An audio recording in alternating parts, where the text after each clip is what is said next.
نحمده ونصلي على رسوله الكريم اما بعد فاعوذ بالله من الشيطان الرجيم بسم الله الرحمن الرحيم ومن الناس من يقول آمنا بالله وباليوم الآخر وما هم بمؤمنين يخادعون الله والذين آمنوا وما يخدعون إلا أنفسهم وما يشعرون في قلوبهم مرض فزادهم الله مرضا ولهم عذاب أليم بما كانوا يكذبون وإذا قيل لهم لا تفسدوا في الأرض قالوا إنما نحن مصلحون ألا إنهم هم المفسدون ولكن لا يشعرون وإذا قيل لهم آمنوا كما آمن الناس قالوا أنؤمن كما آمن السفهاء ألا إنهم هم السفهاء ولكن لا يعلمون وإذا لقوا الذين آمنوا قالوا آمنا وإذا خلوا إلى شياطينهم قالوا إنا معكم إنما نحن مستهزئون الله يستهزئ بهم ويمدهم في طغيانهم يعمهون أولئك الذين اشتروا الضلالة بالهدى فما ربحت تجارتهم وما كانوا مهتدين صدق الله العظيم رب اشرح لي صدري ويسر لي أمري واحلل عقدة من لساني يفقهوا قولي اللهم ربنا ألهمنا رشدنا وأعذنا من شرور أنفسنا اللهم أرنا الحق حقا وارزقنا اتباعه وأرنا الباطل باطلا وارزقنا اجتنابه اللهم ارحمنا بالقرآن العظيم واجعله لنا إماما ونورا وهدى ورحمة اللهم ذكرنا منه ما نسينا وعلمنا منه ما جهلنا وارزقنا تلاوته آناء الليل وآناء النهار واجعله لنا حجة يا رب العالمين آمین۔ گزشتہ ہفتے ہم نے سورہ بقرہ کے پہلے رکوع کا مطالعہ مکمل کر لیا تھا، لیکن اس کے سلسلے کا ایک قرض مجھے ابھی ادا کرنا ہے۔ میں نے سورہ بقرہ کے پہلے رکوع کے مضامین کی ایک نظیر کے طور پر یا اس کے مثنیٰ کے طور پر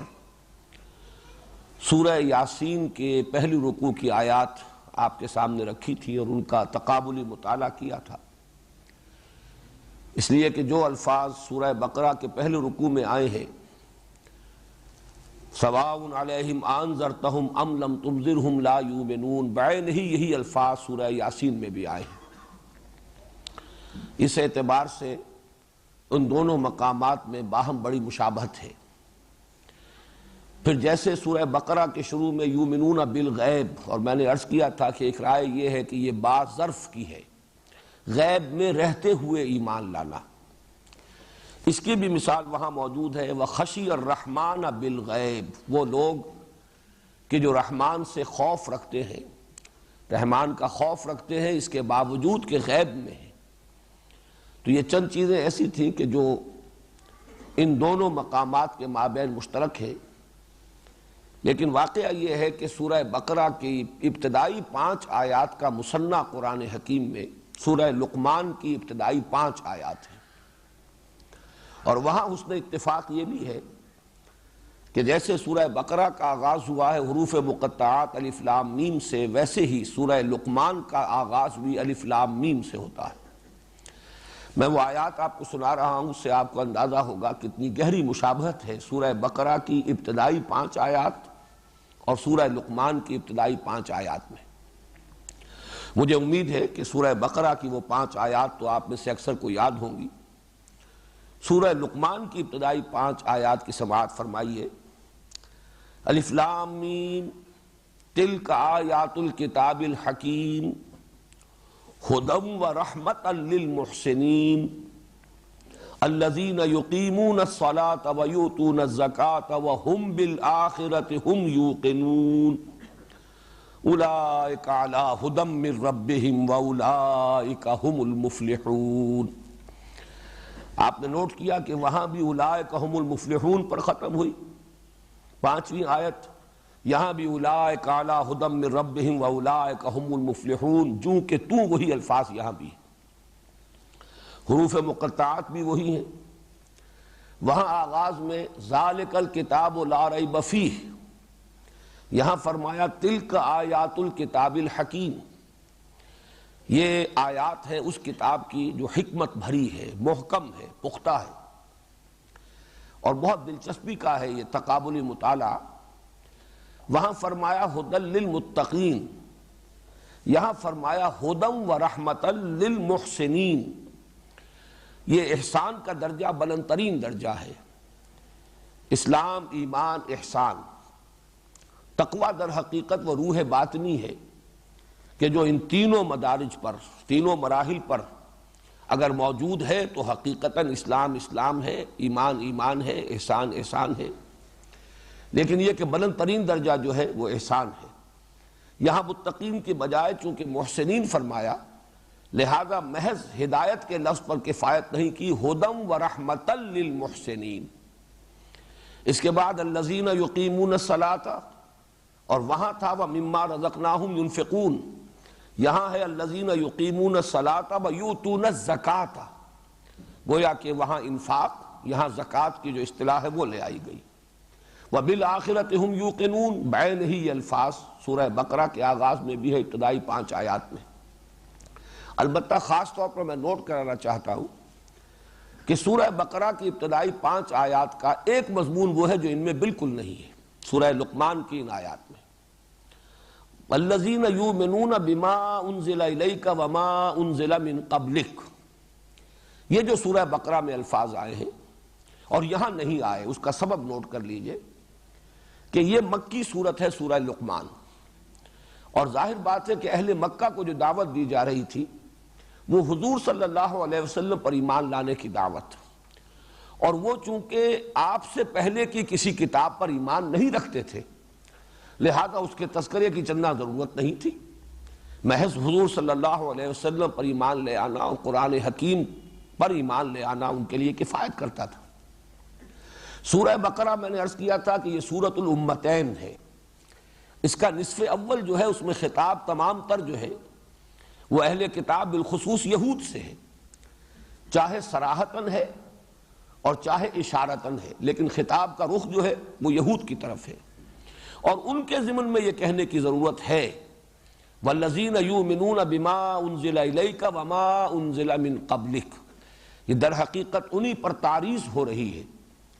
کہ یہ جو محمد پر ایمان لانے والے ہیں صلی اللہ علیہ وسلم، اور جنہوں نے استفادہ کیا ہے قرآن حکیم کی ہدایت سے، ان میں وہ تنگ نظری نہیں ہے کہ صرف اسی کو مانے کہ جو نازل کیا گیا محمد پر صلی اللہ علیہ وسلم، بلکہ پوری وسعت قلب کے ساتھ وہ ایمان رکھتے ہیں اس تمام کتابوں پر جو حضور صلی اللہ علیہ وسلم سے پہلے نازل ہوئی۔ میں پھر عرض کر رہا ہوں کہ اس میں تعریض ہے یہود پر کہ تمہارے اندر وہ تنگ نظری ہے، وہ تعصب ہے، تم اس تنگ دلی میں گرفتار ہو کہ تم صرف اپنی کتاب کو ماننے پر اکتفا کر رہے ہو اور قرآن مجید پر ایمان نہیں لا رہے۔ تو یہ مدنی اور مکی صورت ہونے کے اعتبار سے کہ سورہ بقرہ مدنی صورت ہے، سورہ لقمان مکی صورت ہے، اس اعتبار سے آپ نے یہ فرق نوٹ کیا کہ یہاں وہ مضمون نہیں ہے سورہ لقمان میں کہ والذین یؤمنون بما انزل الیک وما انزل من قبلک، اور یہاں میں چاہتا ہوں کہ آج کا جو ہمارا سبق ہے اس کے اعتبار سے بھی یہ بات اہم ہے کہ نوٹ کر لیں کہ یہ پہلے 4 رکوع جو ہیں جن میں کہیں صراحتاً خطاب نہیں ہے بنی اسرائیل سے، ان میں بھی اصلاً روح سخن انہی کی طرف ہے۔ پورا نصف اول جو ہے 18ویں رکوع تک، ان میں سے صرف 10 رکوع درمیانی وہ ہیں جو شروع میں عرض کر چکا ہوں جن میں براہ راست خطاب ہے، یا بنی اسرائیل اذکروا نعمتی التی انعمت علیکم واوفوا بعہدی اوف بعہدکم، یہاں سے بات شروع ہوئی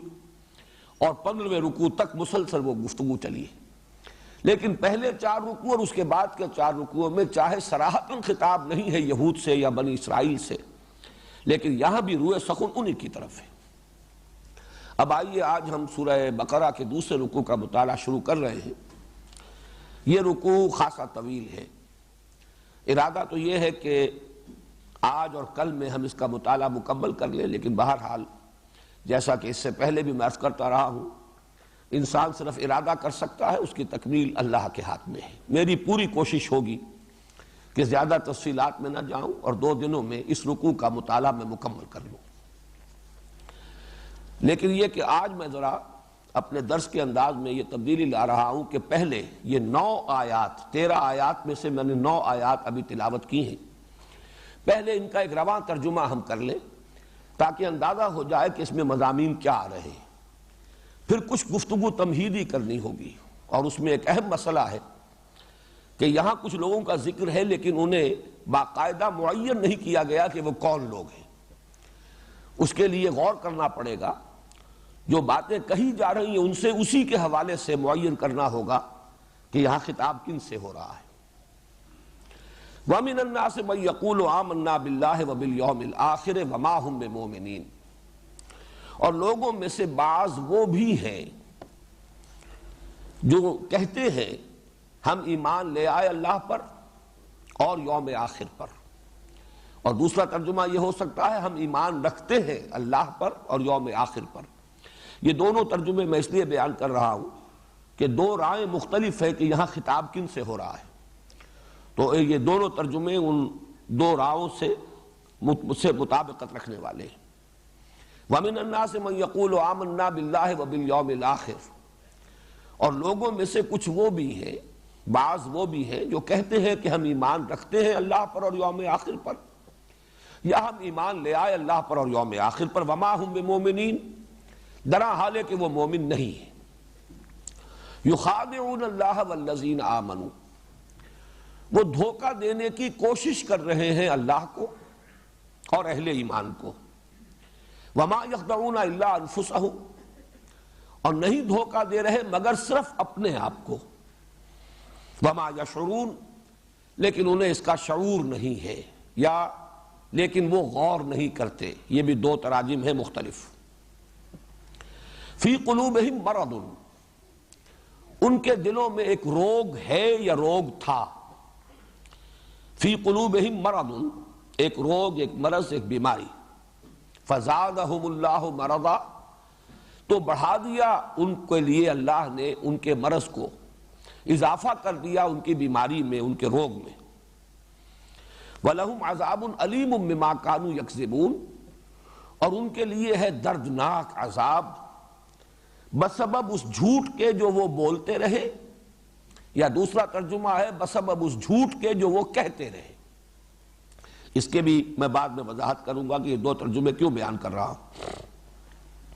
وَإِذَا قِيلَ لَهُمْ لَا تُفْسِدُوا فِي الْأَرْضِ، اور جب ان سے کہا جاتا ہے مت فساد مچاؤ زمین میں، قالوا انما نحن مصلحون، وہ کہتے ہیں کہ ہم تو اصلاح کرنے والے ہیں، مصلحین ہیں۔ الا انہم هم المفسدون، آگاہ ہو جاؤ یقیناً وہی مفسد ہے، ولکن لا یشعرون، لیکن انہیں اس کا شعور نہیں ہے، وہ اس کی سمجھ نہیں رکھتے، انہیں اس کا احساس نہیں ہے۔ وَإِذَا قِيلَ لَهُمْ آمِنُوا كَمَا آمَنَ النَّاسِ، اور جب ان سے کہا جاتا ہے ایمان لاؤ جیسے کہ ایمان لائے دوسرے لوگ، یا جیسے کہ ایمان لائے سب لوگ، قَالُوا وَنُؤْمِنُ كَمَا آمَنَ السُّفَهَاءُ، وہ کہتے ہیں کہ کیا ہم ایمان لائیں جیسے کہ احمق لوگ ایمان لائے ہیں، ناسمجھ لوگ، بے وقوف لوگ ایمان لائے ہیں۔ الا انہم هم المفسدون، آگاہ ہو جاؤ، سن رکھو، یقیناً وہی مفسد ہیں، ولکن لا یشعرون، وہی بے وقوف ہیں، وہی احمق ہیں، وہی ناسمجھ ہیں، ولکن لا یعلمون، لیکن وہ علم نہیں رکھتے۔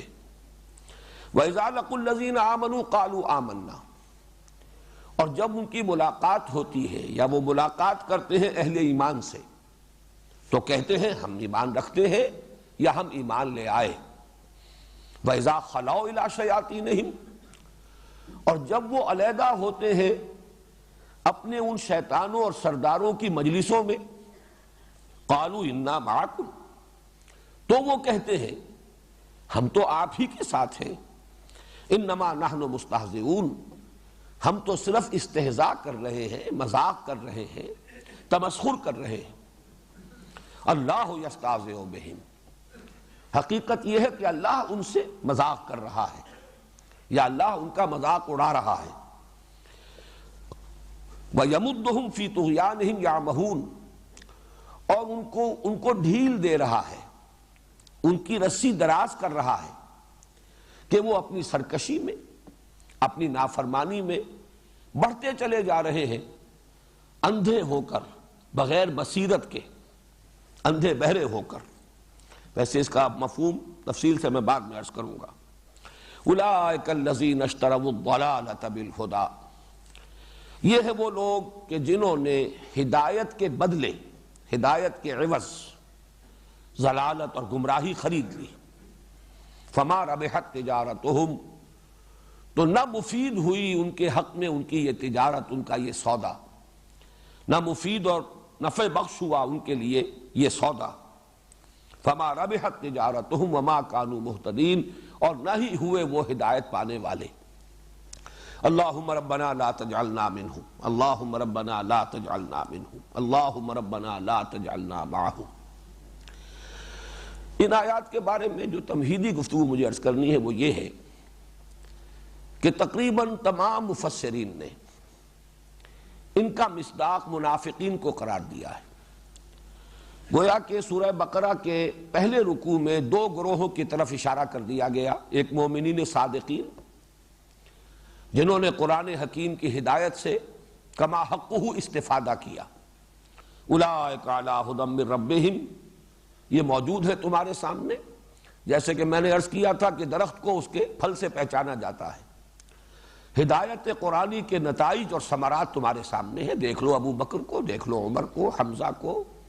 ابو عبیدہ بن الجراح کو، طلحہ کو، زبیر کو، مصعب بن عمیر کو، یہ جماعت ہے۔ اولئک علی ھدی من ربہم واولئک ھم المفلحون۔ دوسرا وہ گروہ، اور یہ میں عرض کر چکا ہوں کہ اگرچہ وہاں الفاظ عام ہیں ان الذین کفروا، لیکن اس سے مراد خاص ہے، یعنی کفار قریش اور بالخصوص ان کے سردار جو کفر پر اڑ گئے تھے،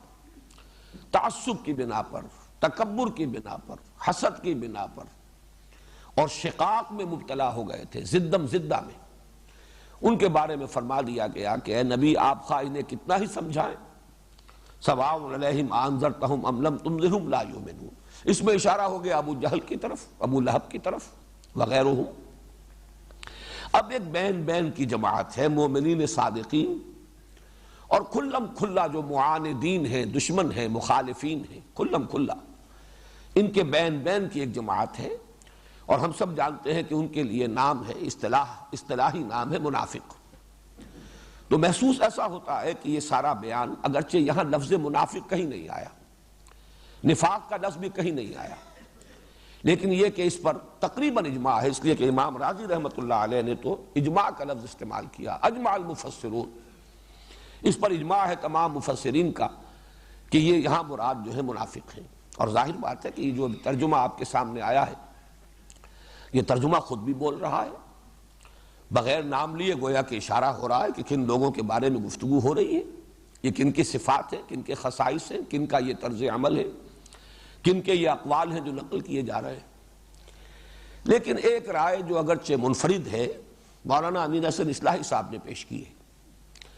چونکہ مجھے اس میں بھی کچھ وزن نظر آتا ہے، اس لیے میں اس وقت آپ کے سامنے وہ رائے بھی پیش کر رہا ہوں۔ ان کی رائے یہ ہے کہ در حقیقت ان آیات میں تذکرہ ہے یہود کا، یہود کے بالخصوص علماء، یہ ان کی تصویر ہے جو ان الفاظ کے اندر کھینچی گئی ہے۔ اس میں چونکہ ایک تو وہ بات کہ سورہ بقرہ میں، باقی پوری سورت کو آپ کھنگال جائیے، منافقین کا تذکرہ کہیں نہیں آ رہا، لفظ نفاق کہیں نہیں آیا، لفظ منافق کہیں نہیں آیا۔ یہ تو سورہ آل عمران میں آئے گا، یا پھر بڑے شرح و بسط کے ساتھ یہ مرض نفاق جو ہے اس پر گفتگو ہوئی ہے سورہ نساء میں، اور پھر سب سے زیادہ پھر سورہ توبہ میں۔ اس کے علاوہ بھی مدنی صورتیں جو بات کی ہیں ان میں یہ لفظ موجود ہے اور ان کی صفات بیان کی گئی. لیکن اس سورہ مبارکہ میں جو خطاب ہے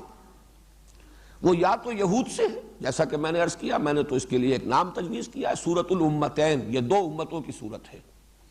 نصف اول میں تمام تر خطاب یہود سے ہے، نصف ثانی میں تمام تر خطاب اہل ایمان سے ہے، مسلمانوں سے. اس سے گویا کہ اس بات کی زیادہ مناسبت ہے کہ یہاں بھی اشارہ یہود کی طرف کیا جا رہا ہو. ایک بڑی دلیل بھی اس میں مضمر ہے،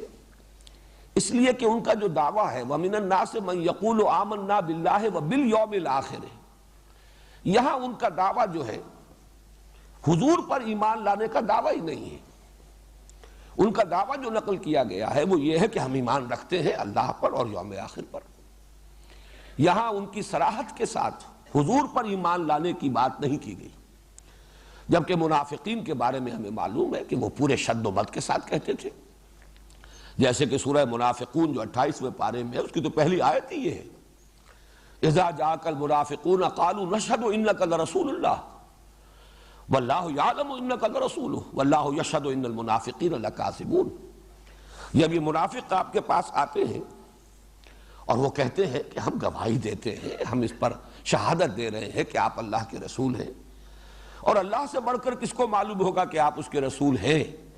لیکن اللہ گواہی دیتا ہے کہ یہ جھوٹ بول رہے ہیں، جھوٹ کہہ رہے ہیں. ان کا جو دعویٰ ہی دعویٰ ہے، آپ کی رسالت پر حقیقتاً انہیں ایمان حاصل نہیں، لیکن دعویٰ تو ہے. قالوا نشہد انک لرسول اللہ. تو اس اعتبار سے واقعہ یہ ہے کہ بات میں وزن نظر آتا ہے، اس لیے کہ آگے چل کر ہم 16ویں رکوع میں وہ جو میں نے عرض کیا ہے پہلے 4 رکوع تمہیدی، پھر 10 رکوعوں کے اندر براہ راست خطاب ہے بنی اسرائیل سے، پھر 4 رکوع تحویلی کہہ لیجئے. تحویل قبلہ در حقیقت اس کا اصل مرکزی مضمون ہے، اور جو علامت بنا اس کی کہ ایک امت معزول کر دی گئی، اس کا دور ختم ہوا. دوسری امت محمد صلی اللہ علیہ وسلم جو نئے قبلے کے گرد اب اس کا تنظیم ہو رہی ہے، اب وہ اس مقام پر فائز ہوئی جس پر 2000 برس تک بنی اسرائیل رہے تھے. اس میں الفاظ آئے ہیں 16ویں رکوع میں فَإِنْ آمَنُوا بِمِثْلِ مَا آمَنْتُمْ بِهِ فَقَدْ اهْتَدَوْا وَإِنْ تَوَلَّوْا فَإِنَّمَا هُمْ فِي شِقَاقٍ فَسَيَكْفِيكَهُمُ اللَّهُ وَهُوَ السَّمِيعُ الْعَلِيمُ.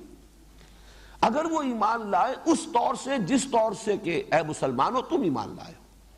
تمہارا ایمان اللہ پر بھی ہے، آخرت پر بھی ہے، اور سب سے بڑھ کر محمد رسول اللہ پر ہے صلی اللہ علیہ وسلم. جیسا کہ میں نے حقیقت ایمان سے متعلق اپنے خطبات میں وضاحت کی تھی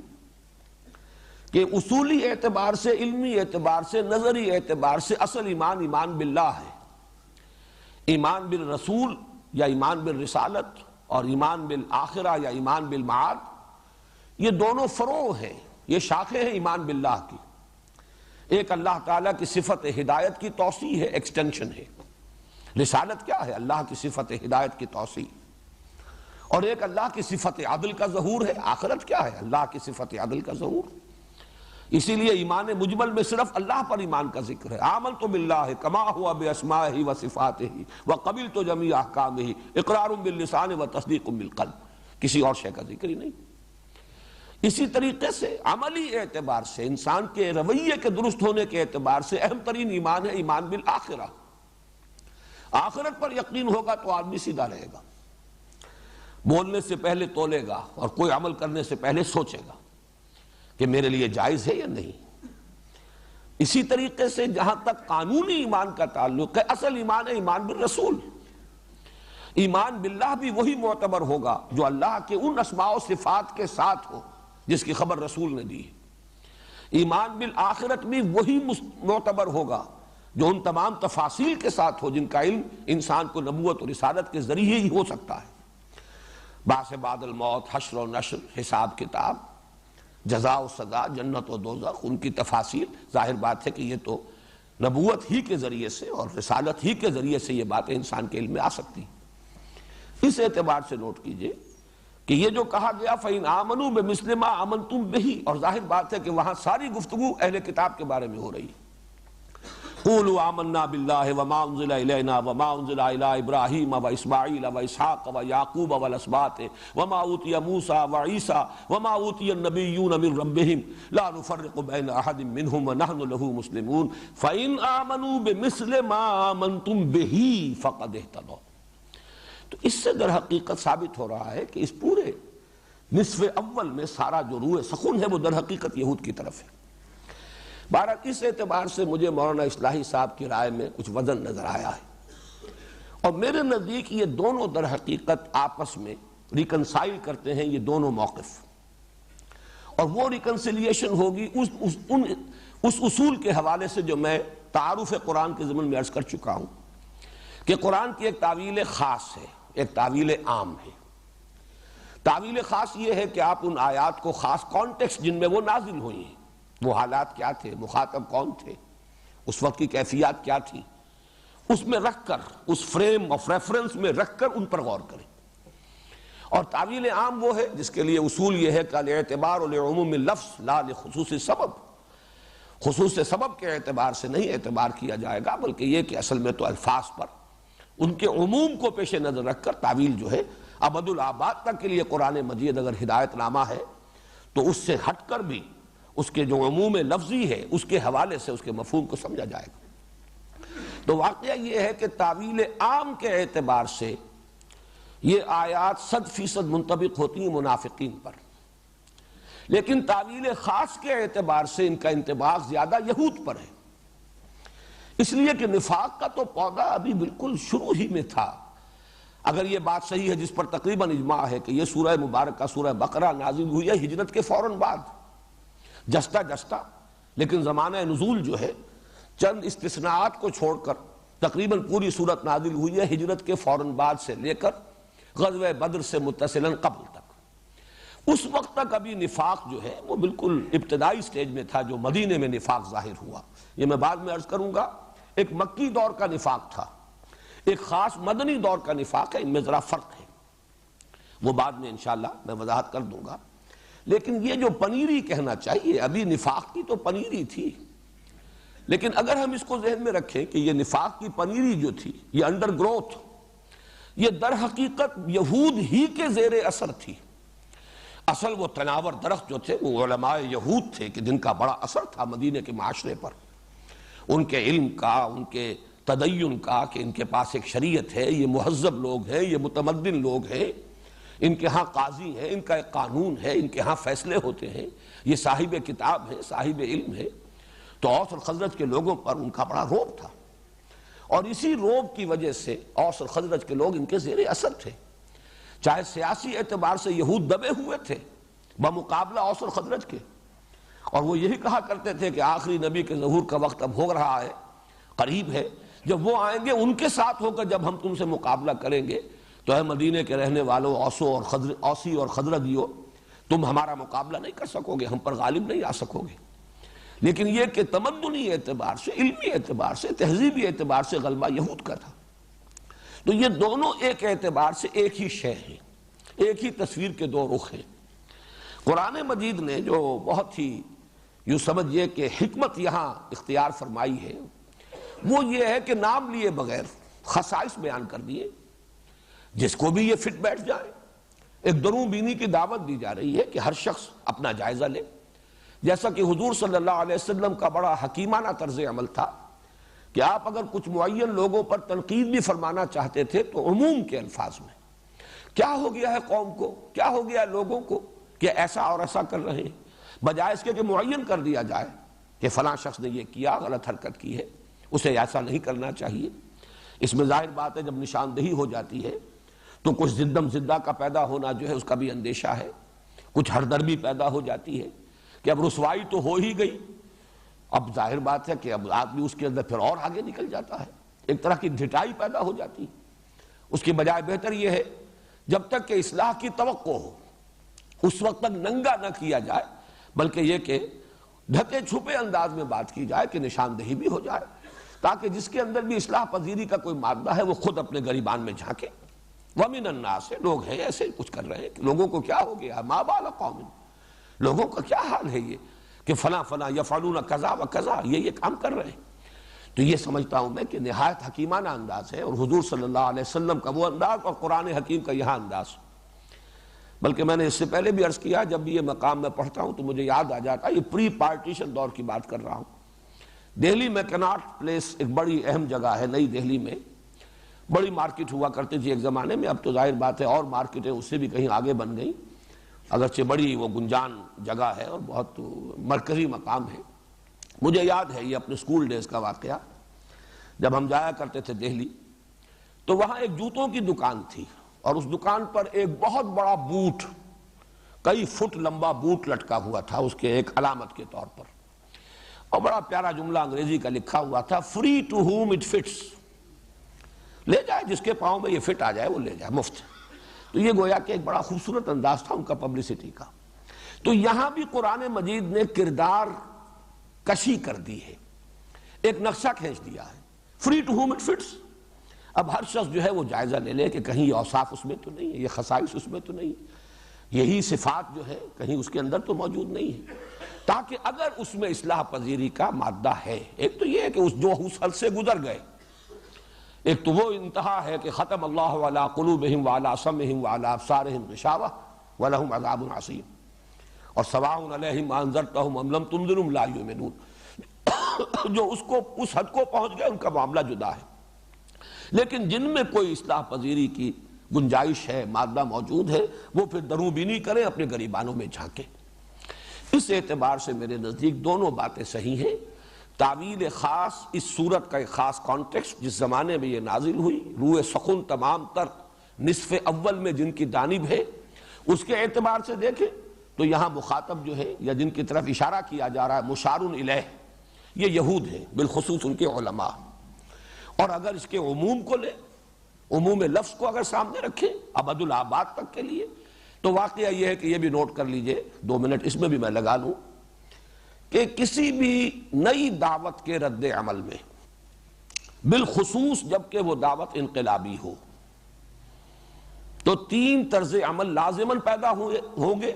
ہمیشہ ہوئے ہیں اور آئندہ بھی ہمیشہ ہوں گے۔ ایک وہ لوگ جو اس دعوت کو اس کی فیس ویلیو پر قبول کرتے ہیں، کھلے دل کے ساتھ، پوری ہمت کے ساتھ، جرات کے ساتھ، بات صحیح ہے لہذا ہم قبول کرتے ہیں، اور قبول بھی کرتے ہیں اس انداز میں کہ ہر چہ باد آباد، ماں کشتی دراب انداختے، اب جو ہو سو ہو، اس لیے کہ نئی دعوت جب بھی آئے گی، جو انہیں قبول کرے گا وہ اپنے پرانے معاشرے سے کٹے گا، کچھ ترک و اختیار کا معاملہ ہوگا، نئی باتیں اسے قبول کرنی ہوگی، پرانی چھوڑنی ہوگی، اس کے بنا پر ایک تصادم ہوگا، کشمکش ہوگی، کشاکش ہوگی، یہ سارے مسائل آئیں گے۔ یہ تصادم جو ہے کبھی پیسو بھی ہو سکتا ہے، کبھی ایکٹیو بھی ہو سکتا ہے، اس میں جان کے لالے بھی پڑ سکتے ہیں، لیکن یہ کہ کچھ لوگ ہوتے ہیں کہ جب ایک مرتبہ قدم رکھ دیا، ہر چہ باد آباد، ماں کشتی دراب انداختے، اب جو ہو سو ہو، ہم نے تو اپنی کشتی پانی میں ڈال دی ہے، اب یہ کشتی تیرے گی تو ہم بھی تیریں گے، یہ ڈوبے گی تو ہم بھی ڈوبیں گے۔ ہم نے اپنے آپ کو اس کشتی سے وابستہ کر دیا۔ کچھ لوگ وہ ہوتے ہیں جو اپنی پرانی عصبیت پر اور تعصب پر اڑ جاتے ہیں، کھلم کھلا وہ مقابلہ کرتے ہیں، مخالفت کرتے ہیں، ان کا عناد اور شقاق بالکل سامنے کی شے ہوتا ہے، سامنے سے وار کرتے ہیں، راستہ روکنے کی ہر ممکن کوشش کرتے ہیں۔ یہ دوسرا طرز عمل، یہ دوسرا رد عمل لازماً ہوگا۔ جن کے اندر سابقہ جو بھی عقائد ہیں، نظریات ہیں، ان کے ساتھ عصبیت ہے، پختگی کے ساتھ وہ اس پر جم جاتے ہیں، نئی بات کی مخالفت کریں گے۔ ایک بین تیسرا طبقہ بھی ہوتا ہے، انہیں نئی بات اچھی تو لگتی ہے، لیکن اچھی بات کو قبول کر کے اب اس کے نتیجے میں جو وہ کشاکش پیدا ہوئی، اب کچھ چھوڑنا پڑ رہا ہے، کچھ نئی چیزیں اختیار کرنی پڑ رہی ہیں، پرانی دوستیاں ٹوٹ رہی ہیں، پرانی رشتہ داریاں ختم ہو رہی ہیں، گھروں میں اب کشاکش شروع ہو گئی ہے، تصادم ہے، اس میں وہ ثابت قدم نہیں رہ پاتے اور وہ مذبذب ہو کر رہ جاتے ہیں۔ لا الہ ہؤلاء ولا الہ ہؤلاء مذبذبین بین ذلک، وہ ان دونوں طبقات کے مابین مذبذب ہو کر رہ جاتے ہیں، نہ ادھر نہ ادھر۔ ان کی کوشش ہوتی ہے مصالحت کی، کسی طریقے سے یہ کشاکش جو ہے شدت اختیار نہ کرے، کسی طرح چلیے رواداری، مصالحت اور صلح کے انداز میں، صلح کل انداز یہ اختیار کیا جائے، تاکہ کوئی امتحان کا آخری مرحلہ نہ آئے کہ اب طے کرو یا ادھر یا ادھر۔ اس سے بچنے کے لیے ان کی کوشش ہوتی ہے کوئی مفاہمت ہو جائے، کچھ گیو اینڈ ٹیک ہو جائے، کچھ ادھر کی مان لی جائے کچھ ادھر کی مان لی جائے، خام خواہ کا زیادہ تصادم اور کشاکش نہ ہو۔ اصل میں تو ان کے پیش نظر ہے اپنا تحفظ، جان و دل عزیز ہے، انہیں یہ کہ اپنے مفادات عزیز ہیں، یا یہ کہ اگر کوئی چودراہٹ ہے، کوئی منصب حاصل ہے، وہ چودراہٹ اور منصب کو چھوڑنے پر طبیعت آمادہ نہیں ہے، لیکن نام وہ لیں گے صلح کا، مصالحت کا، رواداری کا، دونوں باتیں جو ہے وہ ماننی چاہیے۔ یہ تیسرا طبقہ جو ہے ہر دور میں رہا ہے، اور ہمیشہ جب بھی کسی معاشرے میں کوئی نئی دعوت سامنے آئے گی، بالخصوص جو انقلابی ہو، یعنی ایک ایسی دعوت بھی ہو سکتی ہے جو صرف ایک علمی اور فکری ایک خیال ہے، ایک نظریہ ہے، جس کا اس ملک میں اس علاقے میں جو نظام قائم ہے اس پر کوئی اثر نہیں پڑتا، وہ ایک طرح کا کلٹ ہے، وہ ایک طرح کا نظریاتی سا بس معاملہ ہے، اسکول آف تھاٹ ہے۔ لیکن ایک یہ ہے کہ جس سے کہ نظام پر زد پڑ رہی ہو، نظام کہنا کے پاس بانو، یہ معرض انقلاب میں ہے۔ جب انقلابی دعوت آتی ہے تو وہاں ظاہر بات ہے کہ کشاکش شدید ہوگی، پولرائزیشن کہہ لیجئے، وہ بہت ہی واضح ہوگا، نمایاں ہوگا۔ جیسا کہ میں نے عرض کیا، کچھ لوگ ہرچہ باد آباد کے انداز میں اس کو تسلیم کریں گے، قبول کریں گے، کچھ لوگ صریح اور کھلم کھلا مخالفت اور دشمنی پر اڑ جائیں گے، اور کچھ لوگ یہ بیچ کے طبقات میں ہوں گے۔ چنانچہ مکی دور میں بھی ایسا ہی ایک کردار ہے۔ ویسے تو ظاہر بات ہے کہ میں نے یہ اس سے پہلے آخری جو حصے کے درس میں دے چکا ہوں اور ریکارڈ ہو چکے ہیں، میں تفصیل سے بیان کیا ہے۔ ایک کردار ابو جہل کا تھا، کھلم کھلا معاند، سامنے سے حملہ کرنے والا۔ ایک کردار ابو لہب کا تھا، ہر خیر سے ہر خوبی سے بالکل خالی۔ ایک ولید بن مغیرہ کا تھا۔ ولید بن مغیرہ جو ہے مصالحت، مفاہمت، ودو لو تدہنو فیدہنون، یہ جو سورہ نون میں آیا ہے، اور اللہ تعالیٰ کا سب سے زیادہ غضب اس تیسرے کردار پر بھڑکا ہے۔ فلا تطع المکذبین ودو لو تدہن فیدہنون ولا تطع کل حلاف مہین ہماز مشاء بنمیم مناع للخیر معتد اثیم عتل بعد ذلک زنیم ان کان ذا مال وبنین اذا تتلی علیہ آیاتنا قال اساطیر الاولین سنسمہ علی الخرطوم۔ بڑے سخت الفاظ ہیں، مذمت کے لیے بھی بہت ہی اسٹرانگ ورڈز ہیں جو قرآن نے استعمال کیے ہیں، اور تقریباً اجماع اس پر کہ یہ ولید بن مغیرہ کا کردار ہے۔ مصالحانہ، کچھ دو کچھ لو، کچھ اپنی منوالو محمد، کچھ اپنی قوم کی مان لو۔ یہ تصادم، یہ فساد، آخر اس کا کیا فائدہ ہے؟ گھر گھر جو ہے میدان جنگ کا نقشہ ہو گیا، آپس میں بھائی لڑ گئے، آپس میں اولاد اور والدین کے مابین جدائی ہو گئی ہے۔ تو یہ تیسرا کردار مکے میں بھی تھا، مصالحت کے نام پر، رواداری کے نام پر، مفاہمت کے نام پر، کچھ گیو اینڈ ٹیک کے ذریعے سے آپس میں صلح کرنے کا انداز، اور یہی پھر مدینے کے اندر بھی آیا ہے۔ اور اس میں جیسا کہ میں نے عرض کیا، اس میں یہود بھی تھے، وہ کس انداز میں تھے وہ ابھی میں عرض کروں گا، اور اس میں وہ منافقین بھی تھے۔ اور نفاق جو ہے در حقیقت مدینے میں یہ انڈر گروتھ ہے، جیسے بڑے بڑے درختوں کے نیچے گھاس اور کچھ اور پودے چھوٹے چھوٹے اگاتے ہیں، تو یہ مدینے میں جو نفاق کی فصل جو ہے اپجی ہے، تو یہ در حقیقت علماء یہود ہی کے زیر اثر، انہی کے انڈر گروتھ کی حیثیت سے۔ اب آئیے ہم اس کے ایک ایک لفظ کے حوالے سے، ایک ایک آیت کے حوالے سے بات کرتے ہیں۔ وَمِنَ النَّاسِ مَن يَقُولُ آمَنَّا بِاللَّهِ وَبِالْيَوْمِ الْآخِرِ وَمَا هُمْ بِمُؤْمِنِينَ۔ من تبعیضیہ ہے، لوگوں میں سے بعض ایسے بھی ہیں۔ چونکہ یہاں ناس کا لفظ پہلی مرتبہ اب آ رہا ہے قرآن حکیم میں، جو اب ہم نے دوبارہ پڑھنا شروع کیا ہے،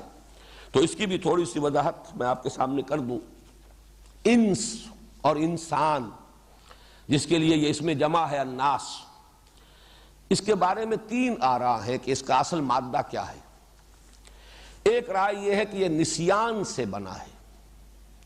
بھول جانا، اور یہ رائے حضرت ابن عباس رضی اللہ تعالی عنہما سے مروی ہے۔ سمی انسانا لأنہ عہد الیہ فنسی، یہ سورہ طٰہٰ میں ذکر موجود ہے کہ ہم نے آدم سے ایک عہد لیا تھا لیکن وہ بھول گئے، فنسی۔ تو اس سے یہ افعلان کے وزن پر انسیان اصل لفظ ہے، جس میں سے ایک یہ جو ہے درمیان میں سے حذف ہو گئی تو انسان بن گیا۔ ایک رائے یہ ہے، یہ مبالغے کا وزن ہے افعلان کے وزن پر۔ دوسری رائے یہ کہ یہ انس سے بنا ہے، انس باہمی محبت، معانست، ایک دوسرے کی طرف ایک دوسرے سے ایک قرب اور تعلق۔ انس تو یہ اردو میں عام معروف شے ہے، اور اسی سے یہ بات ذہن میں رکھیے کہ انسان کے بارے میں مانا جاتا ہے کہ یہ گریگوریس اینیمل ہے، یہ مدنی الطبع حیوان ہے، مل جل کر رہنا جو ہے آپس میں مانوس ہو کر، یہ گویا کہ اس کی طبیعت کا ایک حصہ ہے۔ تیسری رائے یہ کہ آنسا کا لفظ آتا ہے دیکھنے کے معنی میں، وآنس جانب طور الایمن نارا، حضرت موسیٰ علیہ السلام کے بارے میں آیا ہے کہ انہوں نے طور کے ایک طرف ایک جانب جو ہے آگ دیکھی، تو انہوں نے پھر اپنے اہل و عیال سے کہا کہ تم یہاں ذرا انتظار کرو، میں جاتا ہوں۔ تو آنسا تو اس کے معنی ہے دیکھنا۔ تو انسان در حقیقت بمقابلہ جن کا مادہ ہی جیم نون نون یہ آتا ہے مخفی شے کے لیے، وہ چونکہ غیر مرئی مخلوق ہے، نظر نہیں آتے، اس لیے وہ جن کہلاتے ہیں۔ انسان اس لیے کہلاتا ہے کہ وہ مرئی ہے، نظر آتا ہے، دیکھا جا سکتا ہے۔ تو تیسری رائے یہ ہے۔ اب انس کی جمع اناسی ہے، اناسی یا کثیرہ قرآن حکیم میں ایک مقام پر آیا ہے، اور پھر اسی پر اگر الف لام لگتا ہے تو گویا کہ الاناس کے بجائے یہ الناس یہ لفظ ہے، یہ گویا کہ اس کی جو ہے اس کی لغوی بحث جو ہے وہ میں نے آپ کے سامنے پیش کر دی۔ وَمِنَ النَّاسِ، اور لوگوں میں سے کچھ ایسے بھی ہیں، مَن يَقُولُ آمَنَّا بِاللَّهِ وَبِالْيَوْمِ الْآخِرِ وَمَا هُم بِمُؤْمِنِينَ، جو دعویٰ کرتے ہیں کہ ہم ایمان رکھتے ہیں اللہ پر اور یوم آخر پر، درحال کہ وہ مومن نہیں۔ یہ رکھتے ہیں کہ ترجمہ در حقیقت اس تعویل خاص کے اعتبار سے ہے۔ یہود کا دعویٰ یہ تھا کہ اے مسلمانوں، ہم پہلے سے مانتے ہیں اللہ کو اور اس کی توحید کو، ہم پہلے سے ایمان رکھتے ہیں آخرت پر، بعث بعد الموت پر، لہذا ہمیں مومن مانو، ہم بھی مومن ہیں۔ کوئی ضروری بات نہیں ہے محمد پر ایمان لانا صلی اللہ علیہ وسلم۔ بظاہر یہ بات بڑی مضبوط سی بھی لگتی ہے کہ اصولی باتیں تو یہی دو ہیں، باقی تو ایک شخص کا معاملہ ہے، شخص معین کو مانا جائے یا نہ مانا جائے۔ ایمانیات ثلاثہ میں سے اصولی اعتبار سے اگر غور کیا جائے، اللہ کو مان لیا جائے توحید کے ساتھ، آخرت کو مان لیا جائے، قانون مکافات و مجازات کو تسلیم کر لیا جائے، اعمال کے نتائج نکلیں گے، تو در حقیقت وہ جو ایک آیہ مبارکہ میں ہے قالوا انا للہ و انا الیہ راجعون، یہی دو ایمان ہے کہ جو جمع کیے گئے، انا للہ و انا الیہ راجعون، معلوم ہوا ایک اللہ پر ایمان اور ایک اللہ کی طرف لوٹ کر جانے پر یقین، یہ دو چیزیں ہیں اصل میں۔ باقی یہ کہ باقی چیزیں اشخاص کا معاملہ جن کی کوئی خاص اہمیت نہیں ہے۔ میں خاص طور پر اس بات کا تذکرہ اس لیے کر رہا ہوں کہ ہمارے ہاں تفسیری ایک بہت بڑا مسئلہ اور اشکال رہا ہے۔ سورہ بقرہ کی آیت نمبر 62، سورہ مائدہ کی آیت نمبر 69، ان الذین آمنوا والذین ہادوا والنصارى والصابئین من آمن باللہ والیوم الآخر وعمل صالحا فلہم اجرہم عند ربہم ولا خوف علیہم ولا ہم یحزنون۔ ان دونوں مقامات پر بھی سورہ مائدہ کی آیت نمبر 69 یہی مضمون، اور سورہ بقرہ ہی میں آگے چل کر آیت نمبر 62 آ جائے گی، وہاں پر بھی ایمان برسالت کا ذکر نہیں ہے۔ جو لوگ یہ کہتے ہیں، جو ایمان لائے، خواہ وہ محمد پر ایمان لانے والے ہیں یا وہ یہودی یا نصارہ یا صابی، جو بھی ایمان لایا اللہ پر اور یوم آخر پر اور جس نے نیک عمل کیے، تو ان کا اجر ان کے رب کے پاس محفوظ ہے، اور وہ ان کے لیے نہ کوئی حزن سے وہ دو چار ہوں گے اور نہ کوئی خوف ہے۔ تو اس پر بہت سے لوگوں نے ڈیرا لگایا ہے کہ ایمان برسالت کی ضرورت نہیں ہے۔ یہ دو مقامات ہیں جن کے اوپر ایمان باللہ اور ایمان بالآخرہ اور اس کا نتیجہ عمل صالح، یہ دونوں چیزیں اگر ہو گئی ہیں تو پھر انسان کی نجات ہو جائے گی۔ تو اس کے ڈانڈے ملتے ہیں یہود کے اس فکر کے ساتھ جو اس آیت میں آ رہا ہے، وَمِنَ النَّاسِ مَن يَقُولُ آمَنَّا بِاللَّهِ وَبِالْيَوْمِ الْآخِرِ وَمَا هُم بِمُؤْمِنِينَ۔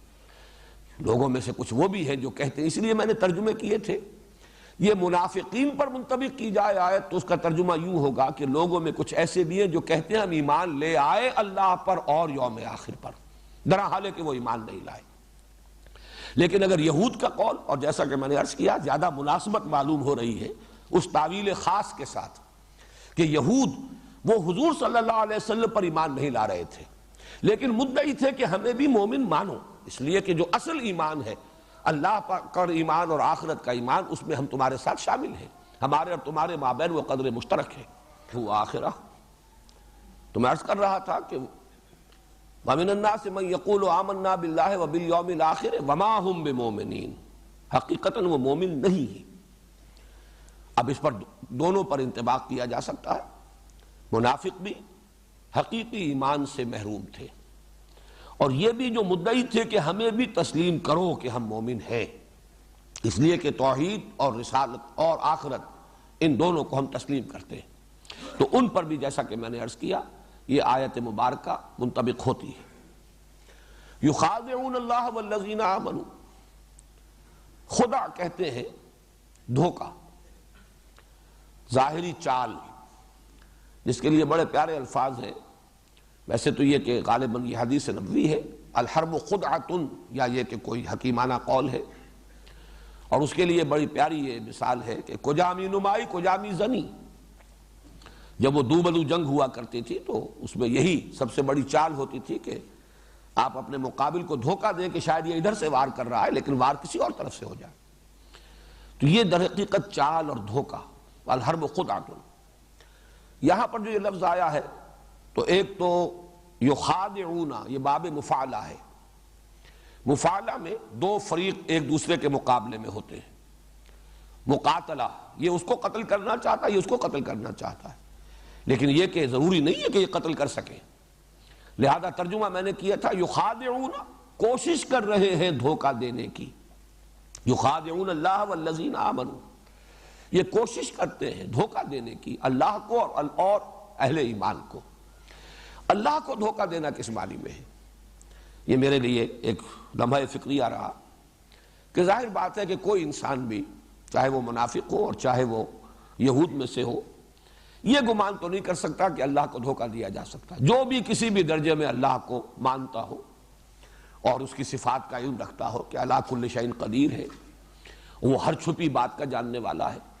میرے نزدیک یہاں مراد ہے رسول کو دھوکہ دینا۔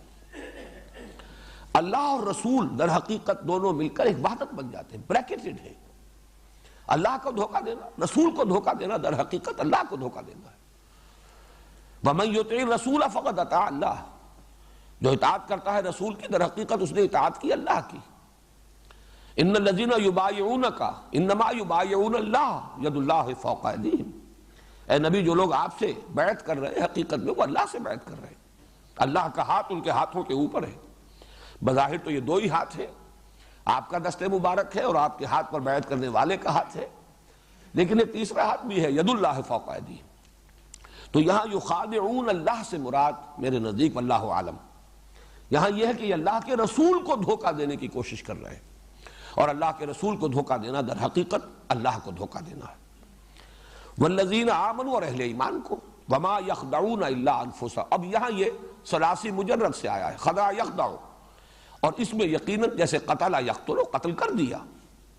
تو یہ گویا کہ حتمی اور یقینی بات کے لیے ہے، جبکہ مخادعت جو ہے وہ دھوکہ دینے کی کوشش ہے، کوشش میں ہے کہ دھوکہ دیں اللہ کو یعنی اللہ کے رسول کو اور اہل ایمان کو، اور نہیں دھوکہ دے رہے مگر صرف اپنے آپ کو، یہ خود دھوکے میں آ گئے، فریب میں آ گئے، یہ سمجھ رہے ہیں کہ ہماری یہ چال جو ہے ہمارے حق میں مفید ہوگی، درحال ہے کہ یہ اپنے لیے کانٹے بو رہے ہیں، اپنی عاقبت برباد کر رہے ہیں، اپنی تباہی کا سامان فراہم کر رہے ہیں۔ وما یشعرون، اور انہیں اس کا شعور نہیں ہے۔ شعور ویسے تو لفظ بنیادی طور پر جو کوئی شے جو محسوس ہو، محسوس شے کے لیے ہے کہ یہ شعور، اس کا احساس، حواس خمسہ کے ذریعے سے کسی چیز کا احساس حاصل ہو جائے، یہ شعور ہے، لیکن اس سے آگے بڑھ کر اس کے مفہوم میں غور، فکر، سوچ، معنوی حقیقت کا ادراک، یہ سب اس کے یہ لفظ جو ہے ان سب کا احاطہ کر لیتا ہے۔ وما یشعرون، انہیں اس کی سمجھ نہیں ہے، یا وہ سمجھتے نہیں ہیں، یہ ترجمہ کیا تھا شیخ الہند نے، یا انہیں شعور نہیں ہے۔ اس اعتبار سے میں چاہتا ہوں کہ یہاں ایک لفظ کے حوالے سے نفاق کی دو قسمیں آپ کے سامنے یہی واضح ہو جانی چاہیے۔ ان آیات میں دو مرتبہ آیا وما یشعرون، وما یشعرون۔ نفاق ایک رہا ہے شعوری نفاق، جان بوجھ کر نفاق، جس کی کہ مثال ہے سورہ آل عمران کی آیت نمبر 72، وقالت طائفۃ من اہل الکتاب آمنوا بالذی انزل علی الذین آمنوا وجہ النہار واکفروا آخرہ لعلہم یرجعون۔ یہ سازش تھی اہل کتاب میں سے کچھ لوگوں نے، یہود کی ایک گروہ نے، جماعت نے یہ طے کیا کہ بھائی ایسا کرتے ہیں، یہ ایمان کی جو ساکھ بہت قائم ہو گئی ہے، جو ایک دفعہ محمد کے دامن میں آ جائے چاہے اس کے ٹکڑے کر دیے جائیں وہ وہاں سے ہلتا نہیں ہے، کسی طرح بھی اس تعلق کو توڑنے پر جو ہے آمادہ نہیں ہوتا، ہر شے جو ہے قربان کرنے کو تیار ہے۔ تو یہ جو ساکھ بن گئی ہے اس کو توڑنے کا ایک ذریعہ ہے اور ایک شکل ہے، صبح کے وقت ایمان کا اعلان کرو، بھئی ہم بھی ایمان لائے قرآن پر، محمد پر صلی اللہ علیہ وسلم، اور شام کو مرتد ہو جاؤ۔ اور میں اس میں اضافہ کر رہا ہوں کہ یقیناً وہ پورا دن حضور کی صحبت ہی میں گزارتے ہوں گے تاکہ لوگوں پر یہ اثر ڈالے کہ بھئی ہم تو بہت قریب جا کر دیکھا ہے، کچھ نہیں، دور کے ڈھول سہانے ہیں، دور سے اچھے لگتے ہیں، ہم تو دیکھیے ایمان لائے تھے، ہم گئے تھے ان کی محفل میں بیٹھے، انہیں قریب سے دیکھ لیا، کچھ نہیں، کوئی حقیقت نہیں، اس لیے واپس آ گئے۔ لعلہم یرجعون، اس سے ہو سکتا ہے کہ وہ بھی لوٹ آئیں، ان کے دلوں میں بھی کوئی نہ کوئی شبہ تو پیدا ہو ہی جائے گا کہ بھائی یہ بڑے سمجھدار لوگ تھے، بڑے ثقہ لوگ تھے، اور یہ آئے تھے بڑے خلوص کے ساتھ، اور یہ کچھ پورا دن بھر رہے ہیں محمد کی صحبت میں صلی اللہ علیہ وسلم، ضرور کچھ نہ کچھ دیکھا ہی ہوگا نا، آخر یوں تو انسان نہیں ساتھ چھوڑتا، تو کچھ نہ کچھ شبہ کچھ نہ کچھ لوگوں کے دلوں میں تو ہم پیدا کرنے میں کامیاب ہو جائیں گے۔ اب ظاہر بات ہے کہ اس کا تجزیہ کیجئے کہ جس شخص نے اس سازش کے طور پر اس نے صبح ایمان کا اعلان کیا اور شام کو مرتد ہونے کا اعلان کیا، تو چند گھنٹے جو اس نے گزارے ہیں قانونی اعتبار سے اسلام میں گزارے ہیں، لوگوں نے یہی سمجھا یہ مومن ہوگا، ایمان لے آئے، لیکن انہیں یہ معلوم تھا کہ ہم یہ سب کچھ محض دھوکہ دینے کے لیے کر رہے ہیں، گویا کہ ایمان کی کوئی رمق کسی درجے میں بھی ایک لمحے کے لیے بھی ان کے دل میں داخل تو کیا ہوتی، ان کے قریب بھی نہیں پھٹکی، اس لیے کہ انہیں معلوم ہے یہ سازش ہے، یہ بہروپ ہے جو ہم بھر رہے ہیں، کسی درجے میں بھی ہم ایمان نہیں لائے، یہ ان کے علم میں ہے۔ یہ ہے شعوری نفاق۔ جیسے کوئی ہندوستانی کوئی جاسوس وہ مسلمان بن کر آ جائے، اور اس کی خبریں آتی رہی اخبارات میں، آپ نے سنا ہوگا کہ کوئی جاسوس ہے اور وہ امام مسجد بن کر سال ہا سال تک کسی بارڈر کے کسی گاؤں کے اندر جو ہے سرحدی گاؤں میں وہ امامت کرتا رہا مسجد میں، بعد میں معلوم ہوا جاسوس ہے۔ ظاہر ہے جو اس کام کے لیے آئے گا وہ تو پوری طرح تیار ہو کر آئے گا، ختنہ کرا کے آئے گا، قرآن یاد کر کے آئے گا، نماز سیکھ کر آئے گا، لیکن انہیں پتا ہے کہ ہم کیا ہیں، ہم ایمان نہیں لائے۔ یہ شعوری نفاق جو ہے یہ واقعہ یہ ہے کہ یہ بہت کم اور بہت شاذ تھا۔ اکثر و بیشتر نفاق جو ہے وہ غیر شعوری تھا کہ لوگوں کو خود اندازہ نہیں ہوتا تھا کہ ہم منافق ہیں، وہ اپنے آپ کو سمجھتے تھے کہ ہم ٹھیک ٹھاک لوگ ہیں، ہم نے مانا ہے، البتہ یہ کہ کیا ضروری ہے کہ ہر بات مانی جائے، کیا ضروری ہے کہ ہر مرحلے پر جب پکارا جائے ہم حاضر ہو جائیں، کیا ضروری ہے کہ محمد کی ہر بات کو مانے صلی اللہ علیہ وسلم، بلکہ یہ کہ آخر دائیں بائیں دیکھ کر چلنا چاہیے، آگے پیچھے دیکھنا چاہیے، تحفظ جان و مال جو ہے وہ بھی ضروری ہے۔ اس اعتبار سے میں عرض کر رہا ہوں کہ مکی نفاق اس نوعیت کا تھا کہ جو لوگ ایمان لائے، اس لیے کہ پورے مکی قرآن میں صرف ایک سورہ عنکبوت ہے جس میں نفاق کا ذکر ہے، اور وہ ذکر آیا ہے آزمائشوں کے ذیل میں۔ سورہ عنکبوت کا آغاز ہی ہوتا ہے، وہ بھی الف لام میم سیریز کی صورت ہے، الف لام میم احسب الناس ان یترکوا ان یقولوا آمنا وهم لا یفتنون ولقد فتنا الذین من قبلهم فلیعلمن اللہ الذین صدقوا ولیعلمن الکاذبین۔ کیا لوگوں نے یہ سمجھا تھا کہ صرف یہ کہنے سے کہ ہم ایمان لے آئے چھوٹ جائیں گے، نجات ہو جائے گی، اور انہیں آزمایا نہ جائے گا، انہیں بھٹیوں میں سے گزارا نہ جائے گا، انہیں امتحان اور ابتلا کی کٹھالی میں سے گزرنا نہیں پڑے گا؟ حالانکہ ہم نے تو ان سے پہلے جو بھی آیا اس کوچے میں جس نے ایمان کا دعویٰ کیا ہم نے اسے آزمایا، وَلَقَدْ فَتَنَّا الَّذِينَ مِن قَبْلِهِمْ فَلَيَعْلَمَنَّ اللَّهُ الَّذِينَ صَدَقُوا وَلَيَعْلَمَنَّ الْكَاذِبِينَ۔ تو اللہ تو ظاہر کر کے رہے گا کہ کون سچے ہیں، حقیقی مومن ہیں، اور کون جھوٹ موٹ کے مومن بن گئے ہیں، جھوٹا دعویٰ ایمان کر رہے ہیں۔ اسی رکوع میں پہلا رکوع ہے یہ سورہ عنکبوت کا، آگے چل کر آتا ہے، اس کا تقابل کر لیجئے اس مقام سے، وَمِنَ النَّاسِ مَن يَقُولُ آمَنَّا بِاللَّهِ فَإِذَا أُوذِيَ فِي اللَّهِ جَعَلَ فِتْنَةَ النَّاسِ كَعَذَابِ اللَّهِ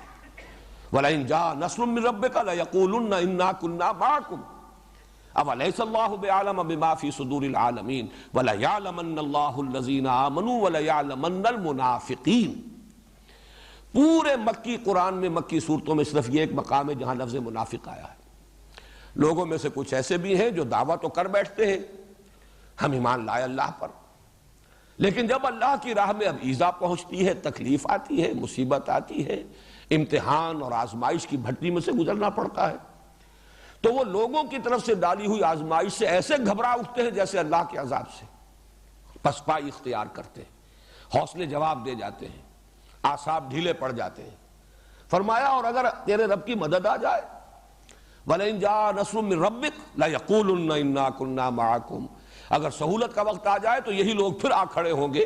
اور کہیں گے ہم بھی آپ کے ساتھ تھے، مال غنیمت میں سے تو ہمیں بھی حصہ ملنا چاہیے۔ أَوَلَيْسَ اللَّهُ بِأَعْلَمَ بِمَا فِي صُدُورِ الْعَالَمِينَ، تو کیا اللہ تعالیٰ خوب واقف نہیں اس سے کہ جو لوگوں کے سینوں کے اندر ہے، جہان والوں کے سینوں کے اندر پنہا۔ وَلَيَعْلَمَنَّ اللَّهُ الَّذِينَ آمَنُوا وَلَيَعْلَمَنَّ الْمُنَافِقِينَ، اور اللہ تعالیٰ تو ظاہر کر دے گا ان کو جو حقیقتاً مومن ہے، اور کھول دے گا، پردہ چاک کر دے گا ان کا کہ جو منافق ہے۔ یہ نفاق جو ہے، یہ یوں سمجھئے کہ ضعف ارادہ، قوت ارادی کی کمی۔ آدمی چلنا چاہتا ہے،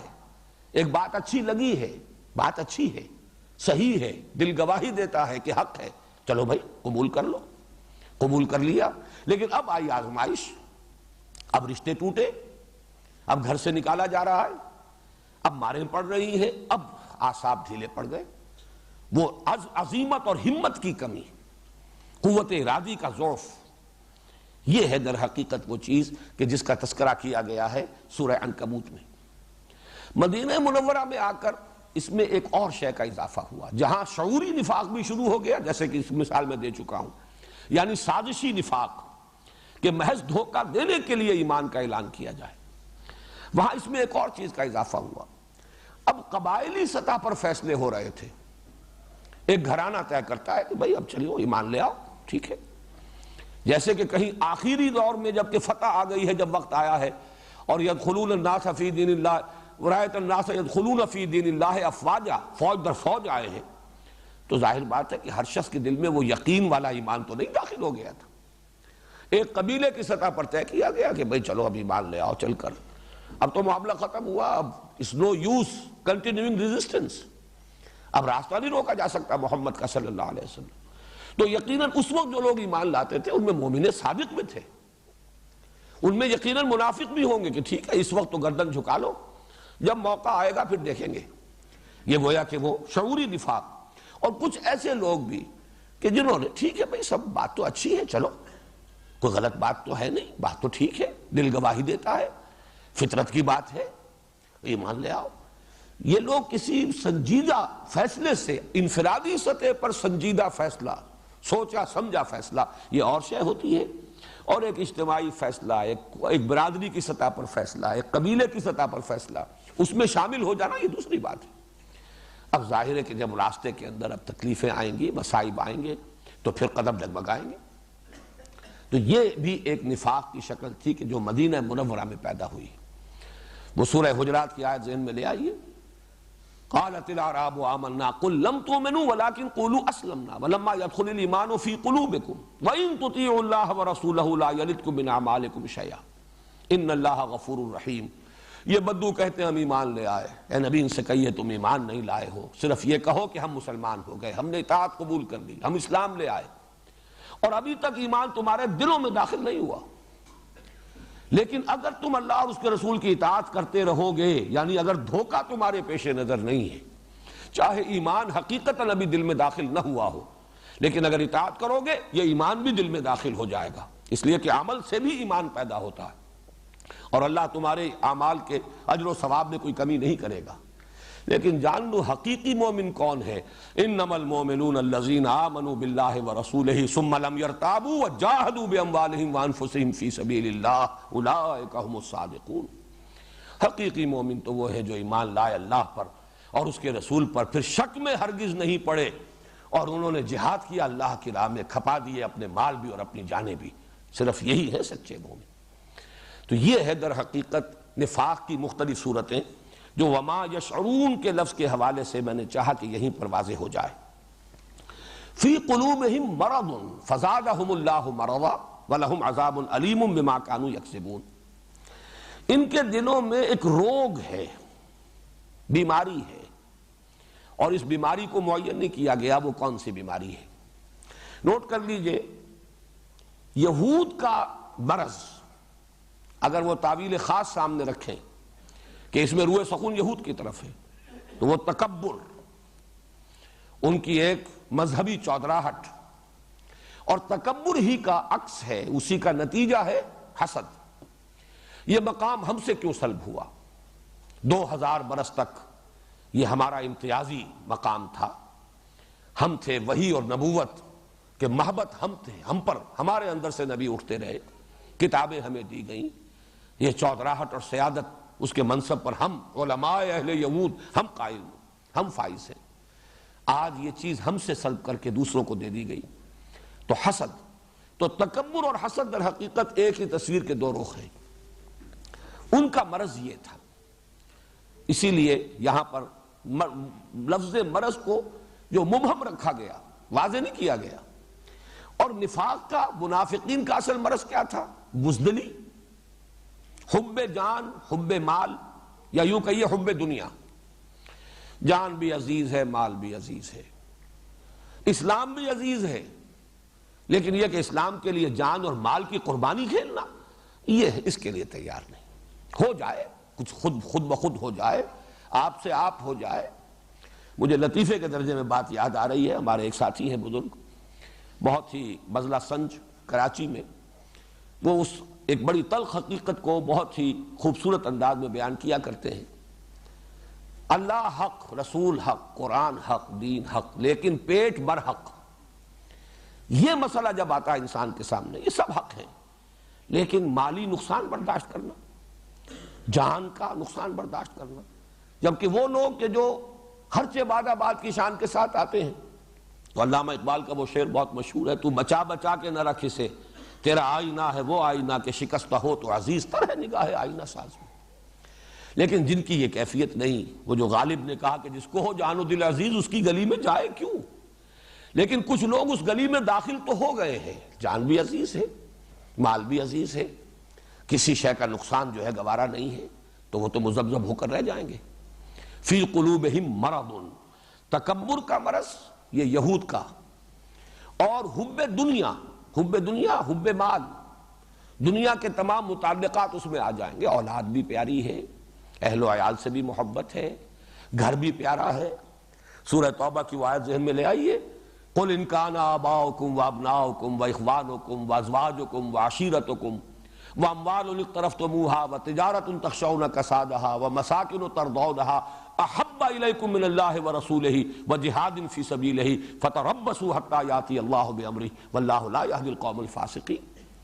اے نبی ان سے کہہ دیجئے، اگر تمہیں اپنے باپ، اپنے بیٹے، اپنے بھائی، اپنی بیویاں، اپنے رشتہ دار، اعزاء و اقارب، اپنے وہ مال جو تم نے بڑی محنت سے کما کر جمع کیے ہیں، اپنی وہ تجارتیں جو بڑی محنت سے جمائی ہیں اور جن کے کساد کا اور مندے کا تمہیں خوف لاحق رہتا ہے، اپنی وہ حویلیاں، اپنی وہ جائیدادیں جو تمہیں بڑی محبوب ہیں، پسند ہیں، اگر یہ چیزیں محبوب تر ہیں اللہ سے اور اس کے رسول سے اور اللہ کی راہ میں جہاد کرنے سے، تو جاؤ دفع ہو جاؤ، انتظار کرو، گو اینڈ ویٹ، یہاں تک کہ اللہ اپنا فیصلہ سنا دے۔ حتیٰ یاتی اللہ بامرہ، اور اللہ ایسے فاسقوں کو زبردستی ہدایت نہیں دیتا، یہ اس کی سنت نہیں ہے۔ وہی قانون یہاں آ رہا ہے، فی قلوبہم مرض فزادہم اللہ مرضا، تو اللہ نے بڑھا دیا ان کا روگ۔ یہ بڑھانا کس اعتبار سے ہے؟ یہ اس اعتبار سے ہے کہ جو فرمایا گیا یمدہم فی طغیانہم یعمہون، اللہ تعالیٰ ان کی رسی دراز کر رہا ہے، ان کا پردہ چاک نہیں کر رہا۔ یہ رسی دراز ہو رہی ہے، وہ سمجھتے ہیں ہم کامیاب ہو گئے، دیکھو ہم بچ گئے، مرحلہ سخت آیا تھا، ہم نے جھوٹا بہانہ بنایا، اپنے آپ کو بچا لیا۔ یہ مسلمان بیچارے، یہ جو دیوانے ہیں، فینیٹکس ہیں، یہ ہیں جان جوکھوں کے کام کرتے پھر رہے ہیں، ہمیں چھوٹا سا جھوٹ ہی بولنا تھا نا، ایک چھوٹا سا بہانہ بنایا جا کر اور اپنے آپ کو ایگزمپٹ کرا لیا، رخصت لے کر معذرت کر کے آ گئے، تو وہ سمجھ رہے ہیں کہ کامیاب ہو رہے ہیں، در حالانکہ وہ اپنی عاقبت برباد کر رہے ہیں۔ فزادہم اللہ مرضا، یہ جیسے جیسے رسی ڈھیلی کی جا رہی ہے، ڈھیل دی جا رہی ہے، ان کا مرض بڑھ رہا ہے۔ یہی وہ قانون ہے جس کی آخری شکل وہ ہے جو کہ آ چکی ہے پہلے رکوع کے آخر میں، ختم اللہ علی قلوبہم، قانون ہدایت و ضلالت یہ ہے کہ اللہ تعالیٰ نے انسان کو چوائس دیا ہے، فری چوائس انسان کا ہے، نیکی اور بدی کی تمیز دے دی، خارج میں بھی داعیان حق بھی ہے اور داعیان شر بھی ہے، داعیان خیر بھی ہے، داعیان شر بھی ہے، انسان کے اندر کسوٹی بھی ہے، عقل کی بھی ہے، اور نیکی اور بدی کی تمیز فَأَلْهَمَهَا فُجُورَهَا وَتَقْوَاهَا وہ بھی ودیت کر دی گئی۔ اب دیکھو جدھر جانا چاہتے ہو جاؤ، خیر کے راستے پر بڑھو گے اللہ تعالیٰ راستے کشادہ کرتے چلا جائے گا۔ شروع میں بڑی مشکل نظر آئے گی، جب آگے بڑھو گے معلوم ہوگا آسانی ہے، کوئی ایسی مشکل نہیں۔ بڑا کٹھن مرحلہ نظر آ رہا تھا لیکن یہ تو اتنا کٹھن ثابت نہیں ہوا، تیسیر ہے یہ، اللہ اس کو آسان بناتا چلا جاتا ہے۔ فَسَنُيَسِّرُهُ لِلْيُسْرَىٰ غلط راستہ اختیار کرو گے اللہ وہ کھول دے گا، جاؤ بڑھو۔ آج تھوڑے درجے کی بے حیائی تھی، کل اس سے کہیں 10 گنا درجے کی بے حیائی کا ارتکاب کرو گے، اس کے بعد اس سے بھی 100 درجے بڑھ جاؤ گے، بے حیائی میں بڑھتے چلے جاؤ گے، یہاں تک کہ حس ختم ہو جائے گی۔ حق کی طرف اب مراجعت کا امکان نہیں رہے گا، جس کو انگریزی میں کہتے ہیں پوائنٹ آف نو ریٹرن، اب واپسی کا کوئی امکان نہیں۔ ایک حد ہوتی ہے جس میں آدمی واپس آ سکتا ہے، ایک انتہا اس حد سے گزرنے کے بعد وہ آتی ہے کہ پھر آدمی واپس آ ہی نہیں سکتا۔ یہ ہے جسے قرآن کہتا ہے ختم اللہ علی قلوبہم یا طبع اللہ علی قلوبہم، اللہ نے ان کے دلوں پر مہر لگا دی ہے۔ یہاں بھی فرمایا فی قلوبہم مرض، ان کے دل میں ایک روگ تھا، انہوں نے اسی کی پیروی کی، تکبر کی پیروی کی، یا حب دنیا انہیں لے کر بیٹھی رہی، انہیں آگے بڑھنے سے روکے رہی، لہذا اللہ تعالیٰ نے ان کے مرض کو بڑھا دیا۔ فزادہم اللہ مرضا، یہی سورہ صف میں آیا ہے فلما زاغوا ازاغ اللہ قلوبہم واللہ لا یہدی القوم الفاسقین، جب وہ ٹیڑھے ہو گئے اللہ نے ان کے دلوں کو بھی ٹیڑھا کر دیا۔ ٹیڑھ کی آخری انتہا وہی ہے ختم اللہ علی قلوبہم وطبع اللہ علی قلوبہم۔ تو یہاں فرمایا فی قلوبہم مرض، جیسا کہ میں نے عرض کیا یہ دونوں طرف اپلیکیبل ہے۔ علماء یہود کے دلوں میں اپنا پندار، تکبر، غرور، اور اس کی بنا پر مسلمانوں سے اور حضور سے حسد، اور دوسری طرف منافقین کا مرض حب دنیا، حب مال، حب اہل و عیال، حب جائیداد، یہ محبت ہے دنیا اور اس کے متعلقات کی محبت ہے۔ ایمان مجھے کھینچے ہے تو روکے ہے مجھے کفر، کعبہ میرے آگے ہے کلیسا میرے پیچھے، مذبذبین بین ذالک لا الہ ہؤلاء ولا الہ ہؤلاء، چلنا چاہتے بھی ہیں چل نہیں پاتے، ہمت نہیں، ہمت جواب دے جاتی ہے، ورنہ بات اچھی لگتی ہے، اچھی لگی تھی، بدنیتی سے نہیں آئے تھے، بدنیتی سے تو جو آئے تھے وہ میں مثال دے چکا، وہ شعوری منافق تھے جو سازش کے طور پر شامل ہوئے اور ایک وقت معین تک کا طے کر کے آئے تھے کہ اتنے عرصے رہیں گے۔ آمنوا بالذی انزل علی الذین آمنوا وجہ النہار وَاکْفُرُوا آخِرَهُ لَعَلَّهُمْ يَرْجِعُونَ، صبح کے وقت ایمان کا اعلان کرو، شام کو مرتد ہو جاؤ، واپس آ جاؤ، تو کچھ نہ کچھ کو تو اپنے ساتھ واپس لے ہی آؤ گے، گھسیٹ کر لے آؤ گے۔ وَلَهُمْ عَذَابٌ عَلِيمٌ بِمَا كَانُوا يَكْسِبُونَ، اور ان کے لیے دردناک عذاب ہے بسبب اس جھوٹ کے جو وہ بولتے رہے یا بسبب اس جھوٹ کے جو وہ کہتے رہے۔ یہ بڑا باریک سا فرق ہے، اس لیے کہ عام مفسرین نے جنہوں نے زیادہ اس پر توجہ نہیں کی، بسبب اس جھوٹ کے جو وہ بولتے رہے۔ جھوٹ بولنا گناہ ہے، بہت بڑا گناہ ہے، لیکن یہ کہ وہ اس پر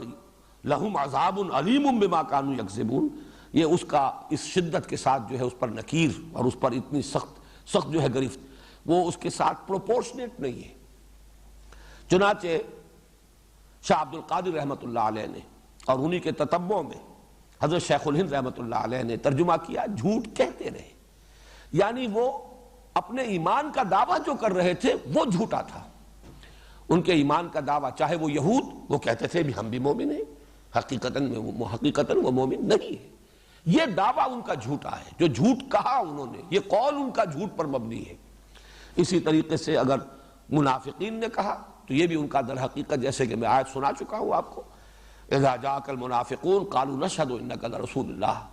واللہ یعلم انک لرسولہ واللہ یشہد ان المنافقین لکاذبون، تو ان کا یہ دعویٰ جو ہے در حقیقت اس کے بارے میں کہا جا رہا ہے، ان کے جھوٹے دعوے کی پاداش میں ان کے لیے دردناک المناک عذاب ہے۔ وَإِذَا قِيلَ لَهُمْ لَا تُفْسِدُوا فِي الْأَرْضِ، اور جب ان سے کہا جاتا ہے زمین میں فساد نہ مت مچاؤ، فساد نہ کرو زمین میں، قالوا انما نحن مصلحون، وہ کہتے ہیں ہم تو صلح کل لوگ ہیں، مصالحت چاہتے ہیں، اصلاح کے لیے کوشاں ہیں۔ الا انہم هم المفسدون، آگاہ ہو جاؤ، توجہ سے سن لو، وہی مفسد ہے، حقیقتاً مفسد ہے، ولکن لا یشعرون، دوبارہ آ رہا ہے وہی لفظ، لیکن انہیں اس کا شعور نہیں ہے۔ یہ آیت ذرا اس کے اصل مفہوم کو سمجھنے کے لیے کچھ صغرا کبرا اس کا جو ہے سمجھانا پڑے گا۔ اذرو قرآن فساد کیا ہے، فساد فی الارض کیا ہے؟ فساد فی الارض یہ ہے کہ یہ زمین اللہ کی ہے، اللہ ہی اس کا حاکم حقیقی ہے، اللہ ہی کی مرضی کے مطابق یہاں انسان کو زندگی گزارنی چاہیے، یہ ہے اصل میں حق، یہ ہے امن۔ اس کے خلاف جو روش بھی ہے وہ فساد ہے، وہ بغاوت ہے۔ ایک شخص خود بادشاہ بن کر بیٹھ گیا ہے، اپنی مرضی کا مالک۔ ایک شخص جو اپنی مرضی کا مالک ہے وہ بھی گویا کہ خدائی کا دعویٰ کر رہا ہے۔ وہ جو کہا مولانا روم نے کہ نفس ما ہم کم طرز فرعون نیست لیکن اورعون ایرعون نیست، میرا نفس بھی فرعون سے کم نہیں ہے۔ وہ خدائی کا مدعی ہے کہ یہ وجود میرا ہے، اس پر میری مرضی چلے گی، مجھے یہ شے پسند ہے، میں نہیں جانتا یہ صحیح ہے یا غلط ہے، جائز ہے ناجائز ہے، میں اس سے بالکل کوئی تعلق نہیں، مجھے یہ شے ملنی چاہیے، میری یہ طلب ہے، یہ مطلوب ہے میرے لیے۔ تو نفس ما ہم کم طرز فرعون نیست لیکن اورعون ایرعون نیست، فرعون کے پاس عون تھی، مدد تھی، لاؤ لشکر تھا، اس نے زبان سے بھی دعویٰ کر دیا انا ربکم الاعلی، میں فقیر ہوں، غریب ہوں، درویش ہوں، میرے پاس کچھ نہیں ہے، زبان سے تو میں کچھ نہیں کہتا، لیکن میرا نفس اندر یہی دعویٰ کر رہا ہے کہ نفس ما ہم کم طرز فرعون نیست۔ تو در حقیقت یہی فساد ہے، انفرادی سطح پر فساد، اللہ کی بندگی کے بجائے آپ نے نفس کی بندگی کی، معاشرے کی بندگی کی، زمانے کے چلن کی پیروی کی، چلو تم ادھر کو ہوا ہو جدھر کی، تو چاہے بظاہر آپ کتنے ہی امن میں ہیں، حقیقت میں فساد ہے آپ کی زندگی میں۔ اسی طرح ایک معاشرہ ہے، بغاوت پر مبنی ہے وہ معاشرہ۔ اس کو یوں سمجھیے کہ جیسے ڈاکوؤں کا کوئی اڈا ہو، ڈاکو ایک دوسرے کو کچھ نہیں کہتے، وہ ڈاکے تو ڈالتے ہیں باہر جا کر، اپنے اس اڈے میں وہ بڑے پرامن ہیں، لیکن اس کو فساد ہی کہا جائے گا، یہ فساد کا گڑھ ہے، یہ فساد کی بنیاد اور جڑ ہے، نہ یہ کہ امن ہے۔ اگر سانپ بہت سے ہوں کسی جگہ پر اور بچھو ہوں اور وہ ایک دوسرے کو ڈس نہ رہے ہوں، اس کا مطلب یہ نہیں ہے کہ یہاں امن ہے، حقیقت میں ان کی فطرت کے اندر تو فساد موجود ہے۔ تو در حقیقت قرآن مجید کی اصطلاح میں اصل امن کیا ہے؟ اللہ کی مرضی کے مطابق اس دنیا کا نظام انفرادی اور اجتماعی دونوں سطحوں پر چلایا جائے۔ اس کے خلاف جو روش ہے، چاہے وہ کتنا ہی پرامن معاشرہ نظر آتا ہو، امریکہ کا معاشرہ نظر آتا ہو کہ صاحب بڑا امن ہے وہاں، اور بڑے لوگ مہذب ہیں، اور بہت ہی لوگ جو ہیں وہ خوش اخلاق ہیں اور ایک دوسرے کا بڑا پاس اور لحاظ کرنے والے ہیں، لیکن جنہیں یہ معلوم ہے کہ کس طریقے سے پوری دنیا کی ایکسپلائٹیشن جو ہے، لوگوں کی محنت اور مزدوری سے کمائی ہوئی دولت کس طریقے سے کھینچ رہا ہے امریکہ، خون چوس رہا ہے یہ پورا استعمار، انہیں معلوم ہے کہ اصل میں یہ تو ڈاکو ہے، یہ امپیریلزم، یہ تو ڈاکہ ہے، پوری نوع انسانی کے اوپر ڈاکہ ڈالا جا رہا ہے، چاہے اپنے ہاں یہ ڈاکوؤں کا اڈا ہے جس میں کہ انہوں نے امن فراہم کیا ہے۔ تو فساد اور امن کی اس حقیقت کو سمجھیے۔ اب اگر کہیں فساد ہے یعنی اللہ کی مرضی کے مطابق نہیں، اللہ کے خلاف بغاوت ہے، چاہے وہاں بڑا امن ہے، مکے میں بڑا امن تھا، جو بھی ظلم ہو رہے تھے غلاموں کے اوپر ہو رہے تھے وہ بھی سہ رہے تھے بیچارے، کوئی چیخ پکار نہیں تھی، بڑا امن تھا، لیکن نظام غلط ہے، یہ فاسدانہ نظام ہے، مفسدانہ نظام ہے۔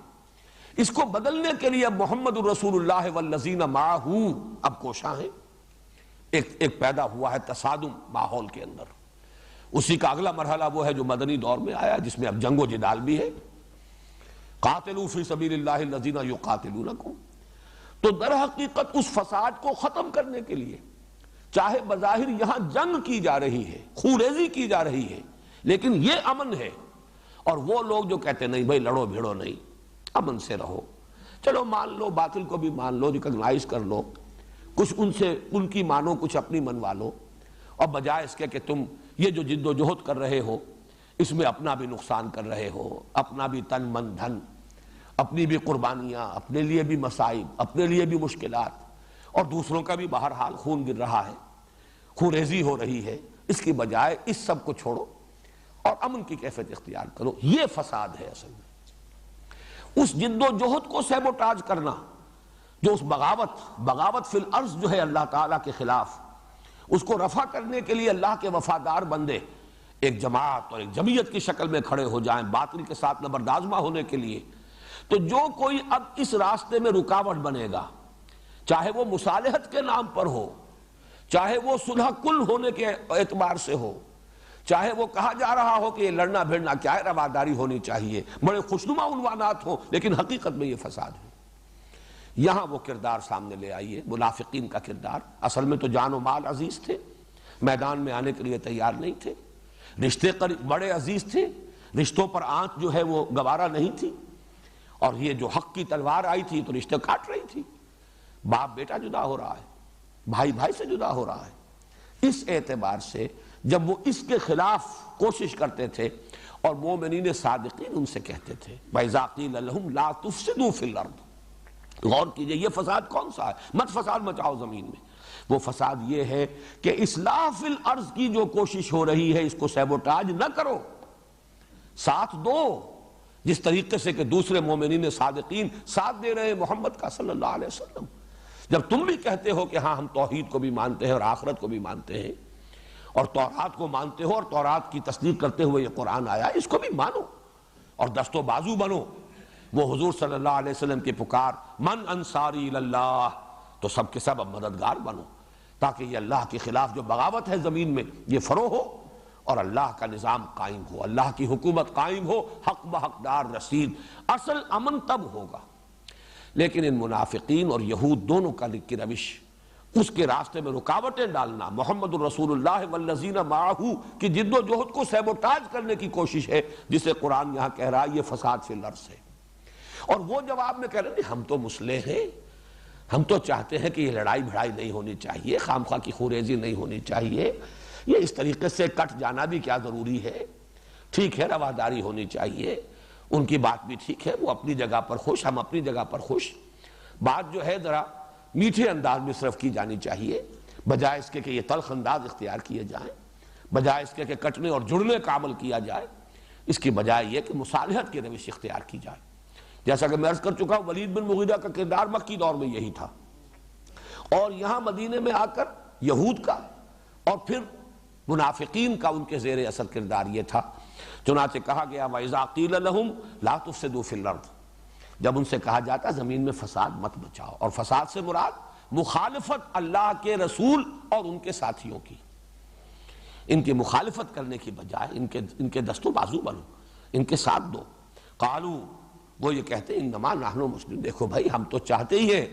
کہ بھائی چارے کی فضا برقرار رہے، یہ تصادم نہ ہو، یہ کشاکش نہ ہو، یہ خوریزی نہ ہو، یہ خام خواہ کا جو ہے ایک دوسرے سے کٹ جانا اچھا نہیں ہے. الا انہم هم المفسدون. اب جو میں نے وضاحت کی ہے فساد کی وہ ڈیفینیشن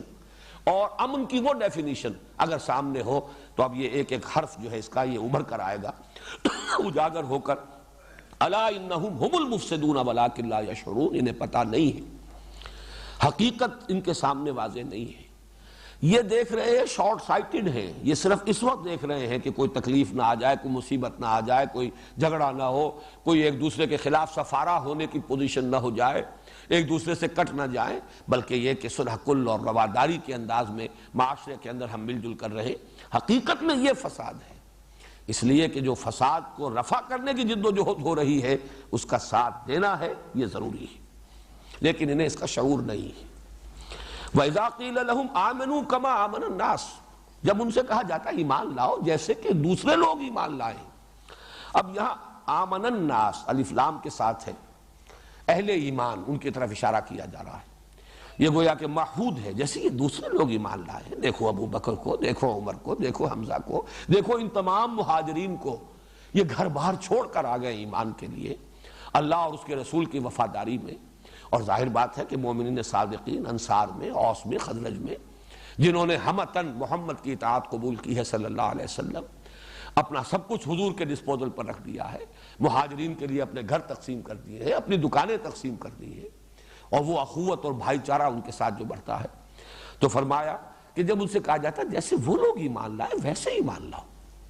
اب اس میں بھی دیکھیے دونوں طرف بات چلے گی.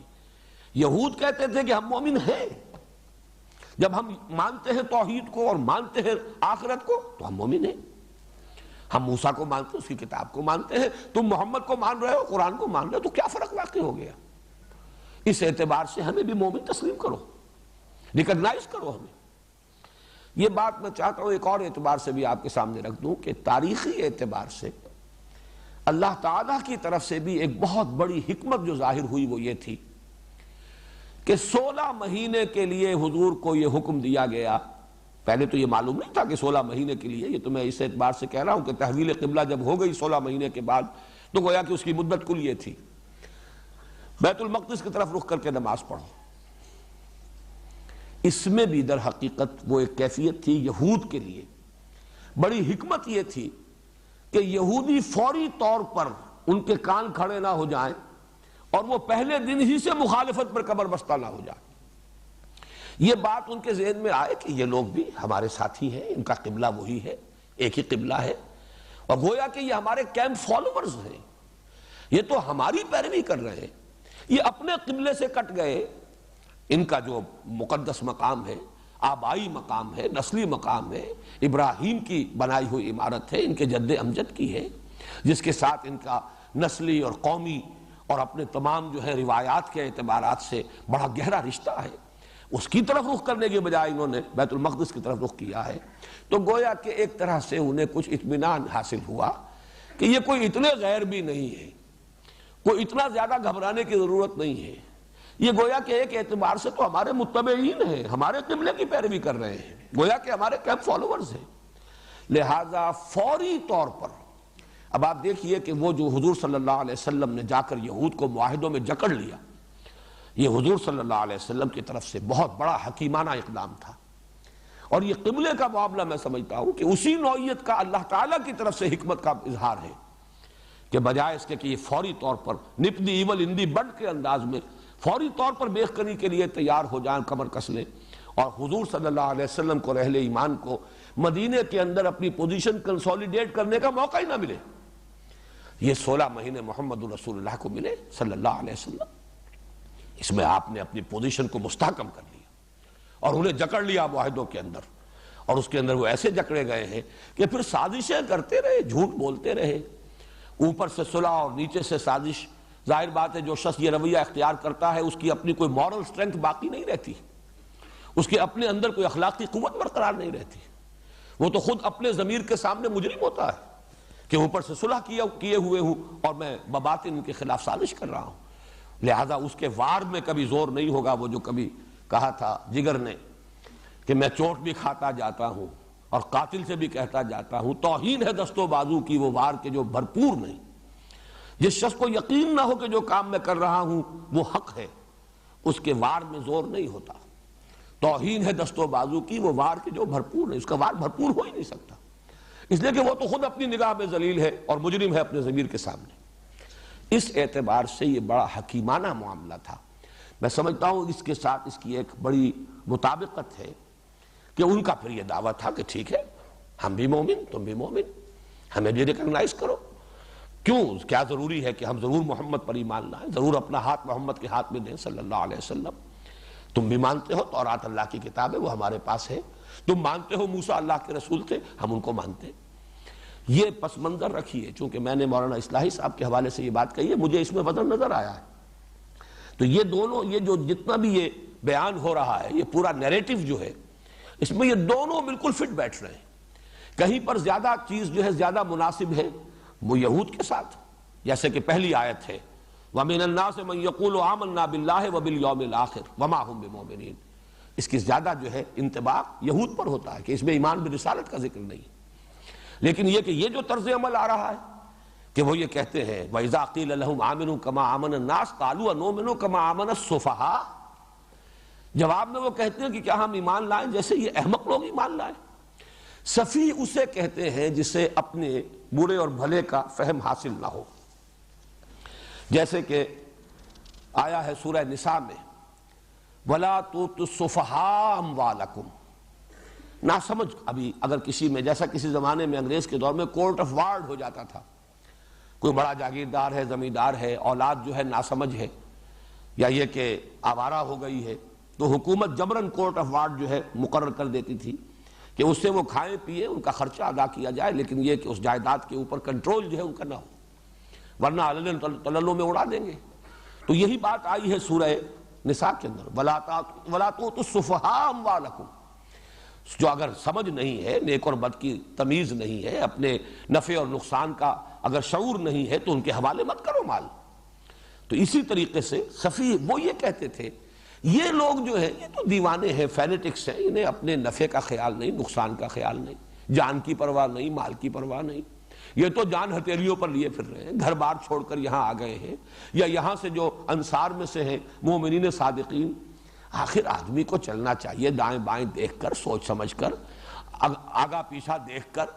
اپنی بھی کوئی تحفظ ہو، جان و مال کا بھی خیال ہے، اولاد کے بھی حقوق ہیں،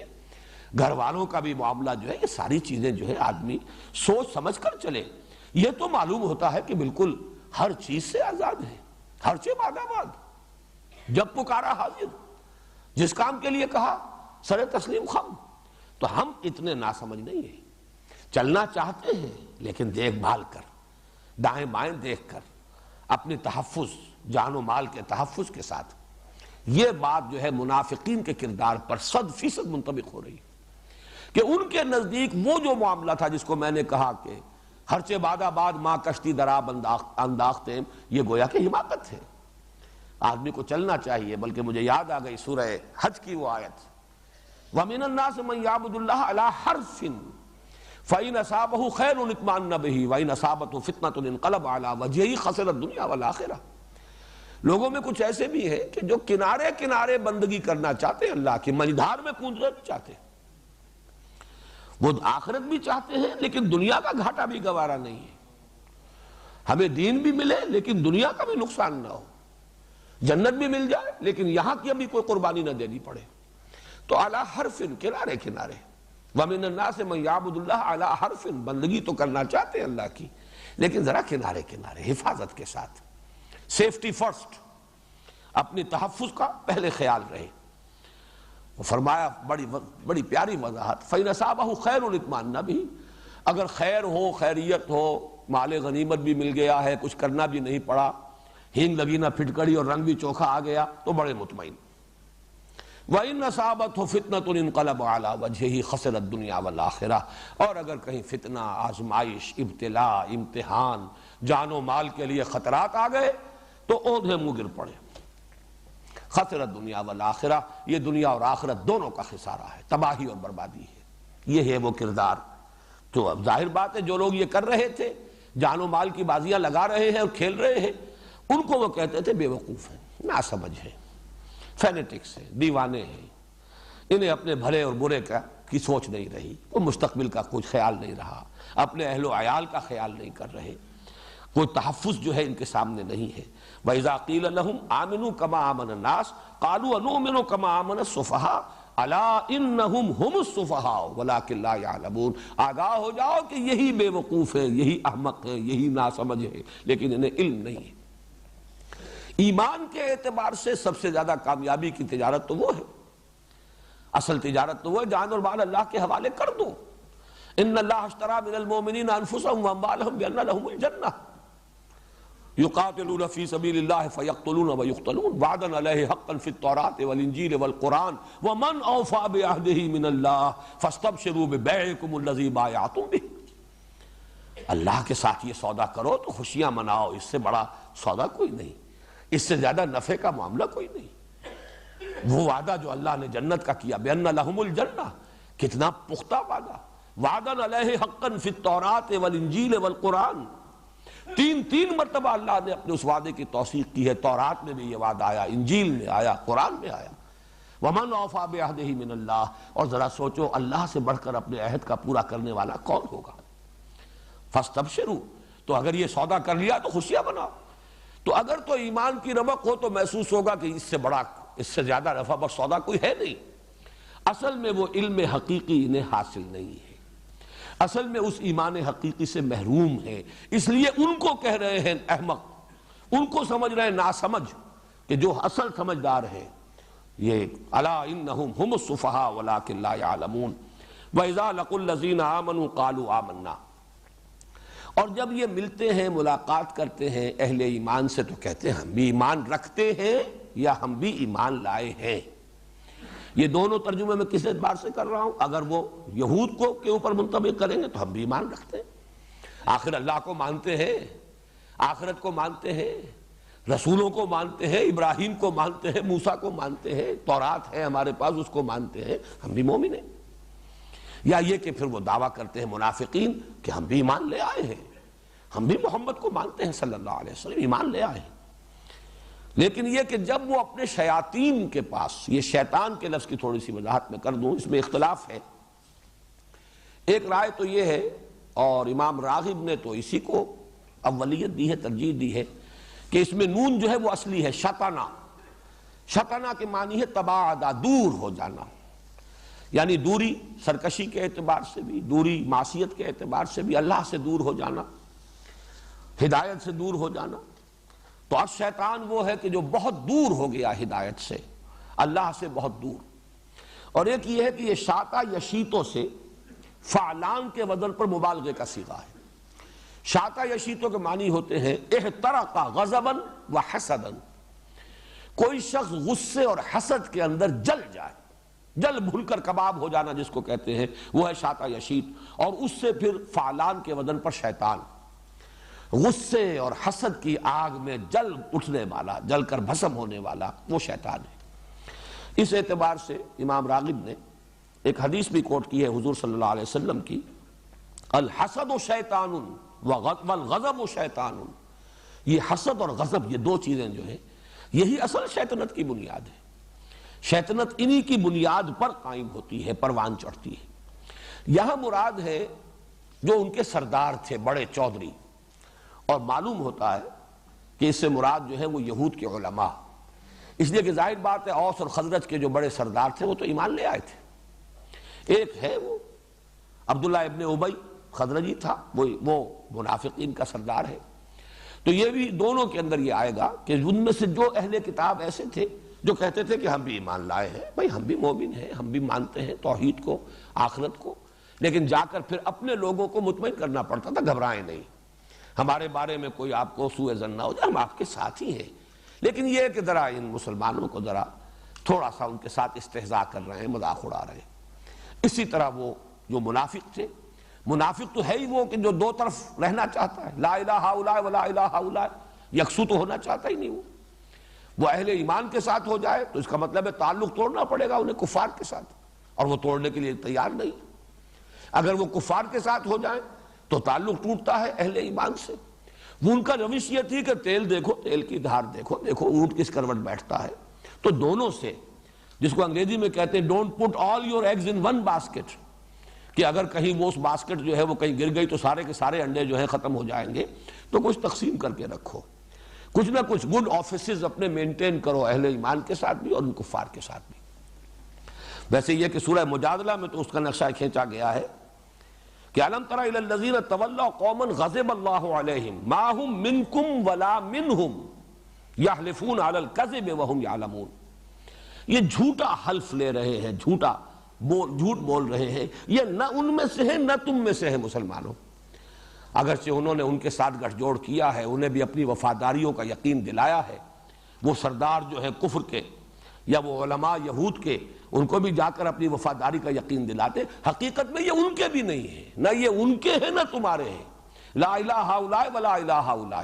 مذبذبین بین ذلک، یہ سورہ نساء میں ہے۔ اور سورہ مجادلہ کی آیت الم تر الی الذین تولوا قوما غضب اللہ علیہم ما هم منکم ولا منہم یحلفون علی الکذب وهم یعلمون۔ تو یہ آیت بھی دونوں پر منطبق ہوتی ہے۔ اذا لقوا الذین آمنوا قالوا آمنا وَإِذَا خَلَوْا إِلَىٰ شَيَاطِينِهِمْ قَالُوا إِنَّا مَعَكُمْ إِنَّمَا نَحْنُ مُسْتَهْزِئُونَ اللَّهُ يَسْتَهْزِئُ بِهِمْ وَيَمُدُّهُمْ فِي طُغْيَانِهِمْ يَعْمَهُونَ۔ اصل میں تو اللہ ان کا مذاق اڑا رہا ہے، تماشا بن رہے ہیں۔ اب دیکھیے حقیقت بین نگاہ جو ہے وہ دیکھ رہی ہے کہ یہ کس طرح اپنے جال میں خود پھنستے چلے جا رہے ہیں، اپنی عاقبت کو کس طرح تباہ کر رہے ہیں۔ اللہ کی آنکھ تو ہے جو حقائق کو دیکھ رہی ہے۔ واللہ، اب ظاہر بات ہے یہ اس معنی میں اس لفظ کا اطلاق اللہ کی ذات پر کچھ مناسب نہیں ہے کہ اللہ مذاق اڑاتا ہے، لیکن تعبیر ہے، اس کی تعبیر کے لیے انداز اختیار کیا گیا۔ وَيَمُدُّهُمْ فِي طُغْيَانِهِمْ يَعْمَهُونَ۔ اب وہ کیا ہے استہزاء جو اللہ کی طرف سے ہو رہا ہے کہ رسی دراز کر رہا ہے، استدراج جسے کہتے ہیں، انہیں ڈھیل دے رہا ہے اور یہ اندھے بہرے ہو کر اس میں بڑھتے چلے جا رہے ہیں اپنی سرکشی میں۔ اس آیت کے بارے میں بھی ابھی مزید کچھ عرض کروں گا انشاءاللہ کل، اور باقی جو ہے آج کا جو میرا نصاب تھا اس میں سے ایک آیت تو مکمل رہ گئی، اور یہ بھی جو 8ویں آیت تھی اس کا بھی ایک حصہ رہ گیا ہے۔ انشاءاللہ کل مجھے امید ہے کافی کہ اس رکوع کی تکمیل ہم کل کر لیں گے۔ بارک اللہ لی و لکم فی القرآن